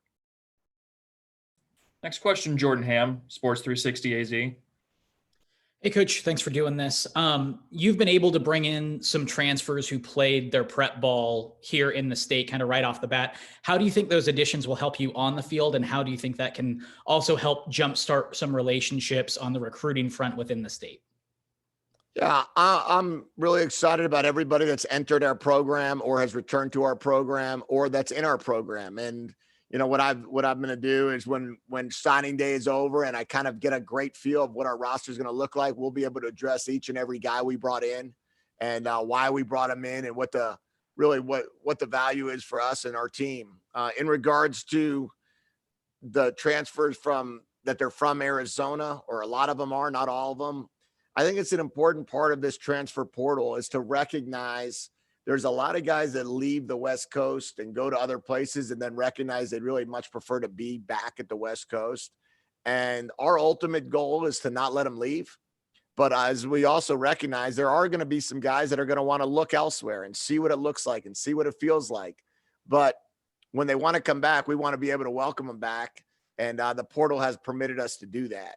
So we're going to continue to try to find the right guys that if they're at another school and they're in the portal and they're, you know, from the West Coast, I believe we're going to have a great chance to get them here at the University of Arizona. And I believe we'll have a great chance to keep these guys in state before they even want to leave. Thank you. Thank you. Next question, Rich Herrera, Wildcats Radio 1290. Good morning, Coach. Getting a chance to meet all of your staff, your coaching staff. What was your selling point to these coaches when you were trying to find this, and I'm going to call it an eclectic group because there's so many young coaches, so many veteran coaches. And once you finally got them all in the same room, what was the message that you got to them when you immediately got your staff together? Well, it was all about building personal relationships, and it's all about being personal, and that everything we're going to do, it's personal. And they recognize that. We've talked about that from the very beginning when we went through that interview process, and everybody has a different maybe interpretation of what it's personal is for them. But for me, it's the relationship that we have, and it's the culture we're going to build here. And it's going to be, the culture of consistency is critical. I mentioned it the other day. And, we have to, what I've sold or told these coaches when we brought them in is our ultimate goal is to keep this coaching staff together and win together. And in our profession, which is the profession of guys that are professional movers, it's really nice to be able to feel like there's that ability to be, hey, let's plant our roots. Let's build our families together. Let our kids grow up together. And then some of our older coaches that kids have grown up, I told those guys, people work their whole lives to be able to retire in Arizona. I'm giving you a chance to work here and not even be retired and collect a nice paycheck. So we're going to try to do our very best to really give our message to our coaches. And then finally, what's cooler than building back a program? I mean, there's so many different opportunities out there in this profession, but these are jobs that don't come around every day. And when they do, there's a lot of people that are competing for them. So when we have an opportunity to be here and to do this together, I mean, we got a chance to do something extremely special, and we're just excited to all do it as a group. I think we're gonna go out there and have a good time and do it for a long time. Some of the coaches talked about the importance of being able to have family around. Why is that important for the listeners and the viewers that heard that it's important to have your kids be able to come to be and spend time at the facility? Well, this is a profession which, if you allow it to, will gobble up every minute of your day and every minute of your night. And then the only time you really are heading home is for sleep. And if you can't open up your doors to be able to see your kids, sometimes you can't see your kids. And if you can't be able to get out of in the off season and be able to sneak away and, watch your kids participate in a sporting event, or, bring our whole coaching staff to watch someone's kids participate in a sporting event, then really, why are we all doing this? Why are we working this hard? Why are we making, good money? Why are we not able to enjoy it and ask our wives to move everywhere. So my feeling is this is an incredible opportunity to build a family atmosphere. It's an incredible opportunity to allow our children to really become part of Arizona Wildcat football. And our players will learn, how do you treat girls? How do you treat women? I mean, I've got a 9-year-old and 11-year-old, and it's amazing when I've had players around my kids, they are absolutely the sweetest guys you've ever seen. And hopefully that message is to them. That's how you treat your girlfriend too. And that's how you're going to treat your wife one day. And you start seeing it when you start seeing these little girls be treated with such respect that these guys understand that, understand the importance of it. Thank you very much. Thank you. Next question will go back to Dennis Dodd.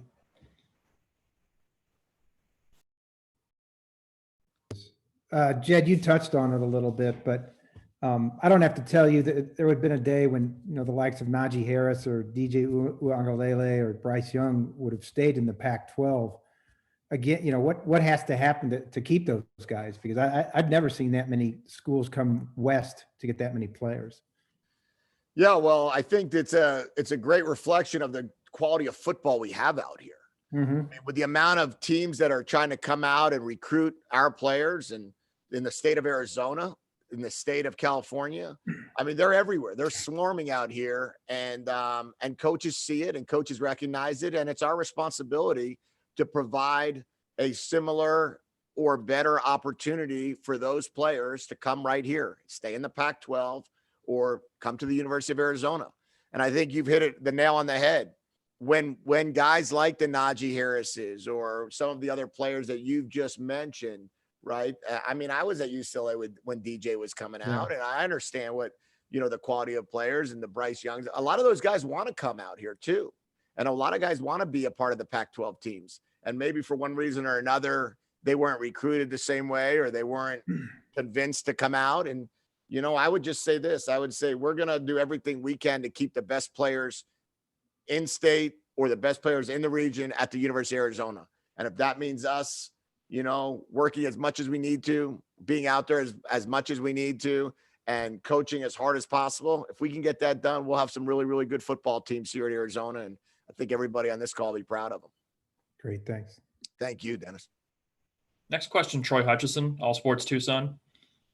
So, Coach, when talking about that coaching staff, was it a key point in getting guys from multiple experiences, whether that be Georgia, Alabama, Michigan, Stanford, USC, not only NFL experience, but blue blood college football experience? Yeah, it was huge for me. You gotta know how to win before you can teach players how to win. And you have to have been around winning programs and winning opportunities and winning cultures. And I would say that, one huge part of evaluating quarterbacks in the NFL when you're going through the draft is what's their win-loss record? Like, do these guys know how to win? When you're looking at a quarterback coming out, traditionally the guys that have won know how to win and win. And I would say that in the same regard, it's with coaches the same way. If you haven't been around programs that have won or know how to win or been around cultures of winning, it's very hard to just jump in and just try to start selling it. It's one thing to be able to say, hey, I've been on a down year, but I've been around a culture of winning. It's another thing to say, I've been around a culture of winning. I know what it takes. I know how to do this thing, and I know how to make it work. And when you could hire a strength coach that's won 5 national championships, who's 30 years old, he knows how it looks and what it's supposed to look like and what it's supposed to feel like and what is it going to take to get there. When you hire guys, that have been around some of the top programs in the country or top coaches in this profession, it's a critical aspect for me to be able to really get those guys on board and then be able to, not just sell it, but tell it, tell them what it looks like, and not just sell a dream, but be able to talk about a reality. And then also looking at the coaching staff, I noticed recruiting coordinator hasn't been filled yet, or special teams coordinator. Is that going to be dealt with internally, or are you guys still looking to fill those roles? Yeah, we'll have there'll be no coach that takes on the responsibility of recruiting coordinator. The university has provided me opportunities to bring in our own personnel department, and we're going to try to mimic and emulate a very similar NFL operation when it comes to that aspect of player personnel, recruiting, etc. In terms of special teams, that'll be a split responsibility. In our building, we'll have an offensive special teams coach, a defensive special teams coach, and those guys will also be responsible for a position. And that we're excited about that. Obviously, Coach Pow will be responsible for the offensive special teams. He mentioned that a little bit earlier, from what I understand. And our 10th assistant will be responsible for the defensive special teams, otherwise known as Robin in the Batman and Robin tweet. But, he'll be responsible for the defensive special teams. And then our graduate assistants and our analysts will help those guys, as well as any of our position coaches. Next question, Greg Hansen, Arizona Daily Star. Jed, in the process of putting together a coaching staff, is it realistic to think that you hear from 100 guys or maybe more? And if so, how difficult was it to turn some of those guys down? Oh, yeah. I mean, 100 would be on the low side, I would say, in terms of people that are looking for jobs, or more importantly, close friends that are recommending people that they know that are looking for jobs. And what happens is you wind up getting into a horrible cycle of rejection. And it's not a fun feeling. It's not a fun conversation. Letting guys go or letting guys down, or not being able to provide an opportunity for people that you trust, you've been around. But, everybody has a specific skill set, and the way it works is you can only hire one tight end coach or one offensive line coach. And when those things start occurring, there's some great relationships that you have to be completely honest with. And there's a lot of people that you trust in this business that are recommending certain people to you that really you want to help, or you want to provide an opportunity to, but you just can't at this particular moment. But there's been an incredible amount of interest in coming to coach at the University of Arizona and be a Pac-12 assistant coach. And we're thrilled to death with the people we were able to hire, and really excited about how this program is going to evolve and grow in the future. Thank you. Thank you. Next question, Cameron Cox, NBC 12 News. Coach, hope everything is going well. Cameron Cox out here in Phoenix. Some high school coaches here have been kind of leaking out that you've reached out to them, and they're very thankful for that. It seems like you've kind of made the rounds all over the valley here. Why was that important to you when starting this program since you got here? Well, it's our goal to be able to reach out to every single high school coach in the state of Arizona by phone in the next 48 hours. We're working through that right now, and we'll get that done. The big thing for us is that, it's very simple to send a letter. It's very simple to put out a graphic. It's very simple to, throw out a tweet. But if we're going to share our message of it being personal, then it's also very important to be able to personally contact each coach.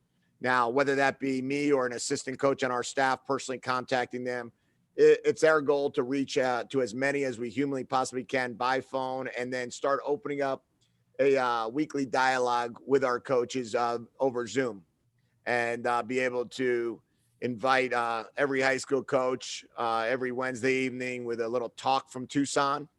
And what we're going to do is reach every Arizona high school coach and make them see our commitment.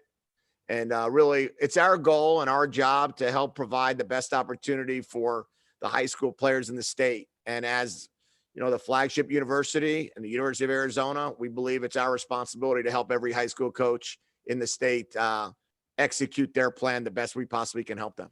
Was that your idea, or was that something you knew right away you wanted to do when you got boots on the ground? Yeah, it's a collective idea in our building that everything we want to do and everything we want to do here is through a collective group effort. And we try to talk things through as a staff, and what do we believe is the best thing for our program, and really, what do we believe in, as people.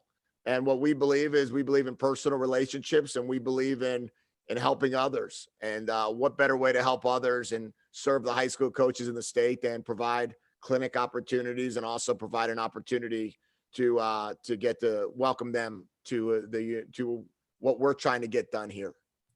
Thank you, Coach. Appreciate it. Thank you. Next question, Jacob Minuti, Daily Wildcat. Hey, Coach. I mean, your Twitter game has been nothing short of amazing so far. I mean, you're always tweeting out something. I mean, how important is that to connect with the community on social media, and how does that kind of tie into, the motto of "It's personal"? I mean, it's 2021, so social media is a huge aspect of our way to communicate, and it's a critical part of the messaging that we're trying to get across. And, I don't want to miss out on that opportunity by disregarding, the importance of Twitter or Instagram or any of the social media outlets. And, in my mind, it's a way for us to have some fun together. And, I don't need to call up a guy and break a news story. Might as well throw it out there and see who can figure it out. But, we try to do a great job in terms of asking our coaching staff to share messaging, as well as for me personally, I like to play around Twitter myself. So I do my own stuff. And then additionally, we've got some great people that work in our building. And when our graphics guys can put together some cool things, I'd love to share that for everybody to be able to see. But we want to connect with the community. We want to connect with the players in the community. We want to connect with the coaches in the community. And to do that, there's no better way or easier way in a broad-based fashion than to use social media. And then one more question about the quarterback situation. I mean, what do you kind of make of the guys that you have on the roster now? And are you looking in the transfer portal to add maybe one or two more quarterbacks? Well, we're looking for players at all positions. We'll continue to build off of our roster. We appreciate every player we have on our roster, and we'll evaluate them to the nth degree and try to find all of their best skill sets and utilize those skills at the highest level. And at the same token, the beautiful thing about the transfer portal right now is that guys want to come. And if guys want to come that are in the portal, we'll evaluate them and see if they can help our football team. And when it comes to recruiting, it's going to be our job to do the absolute best we possibly can to secure incredible amount of commitments in December, when the next early signing period is. And then we need to find or fill some holes here in this, let's say, or whatever amount of spots we have left to give initial scholarships out here in February. Thanks, Coach. Thank you. A final question for Coach Fish. We're going to Jason Shear, Wildcat Authority. Hey, Coach. I asked Coach Brown the same thing. Do you turn the lights off on you? Do you talk about the past few years? Do you ignore it, or how do you kind of approach the struggles previous to you arriving? I think it's necessary to, those who don't study history are doomed to repeat it. So it's very important for us to understand what went wrong and take a good look at what went right, and look at the last couple of years or 3 years and see, how'd they get to 4-1, and then see what happened the second half of that season, to be able to look to see how they took USC down to the very wire the first game of the year, and then how what happened the last game of the year occurred. So we're going to look at it, and we're going to look to see who we have and, really the skill sets of each and every player. And then in turn, also, we're bringing brand new systems in, a brand new offense, a brand new defense, and a brand new special teams. So it's real challenging sometimes to just pick and choose plays and move guys in there to say, how would it look if we ran our play, or how would it look if we were doing this on defense? So we're really trying to look at athleticism. We're trying to look at their skills. But in terms of the overall, what was the final score of the game, we try to not spend too much time on that and really try to spend more time on the process. And then you look around the country, and the better teams in the country, their front office, so to speak, they're huge. How much are you able to put into that front office, so to speak? Are you able to expand it? And whether or not that's the case, how important is it to what you're doing here?